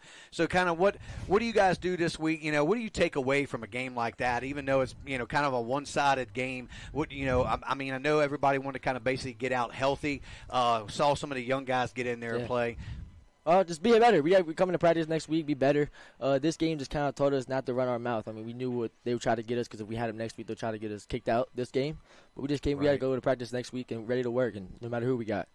Well, once again, congratulations. We won't keep you too long to go down there. It's been raining this afternoon or this tonight and stuff. So again, Home Team Sports player of the game for a fourth time, Jackson Rockwell. Jackson, congratulations. Thank you. And good luck, whoever it is next week that you guys play, man. We'll be covering that game, and maybe we'll see you up here again. Yes, sir. Well, that's going to do it, guys, here for J.D. Fritz, Harry, my producer, Nate on camera, Jay on our main cam, joined by Drew Pitzer in the booth with me, guys. We'll see you all next week at Jefferson High School. We'll wait and see. Should know Sunday who they play, guys. And that's all I got. Good night and God bless.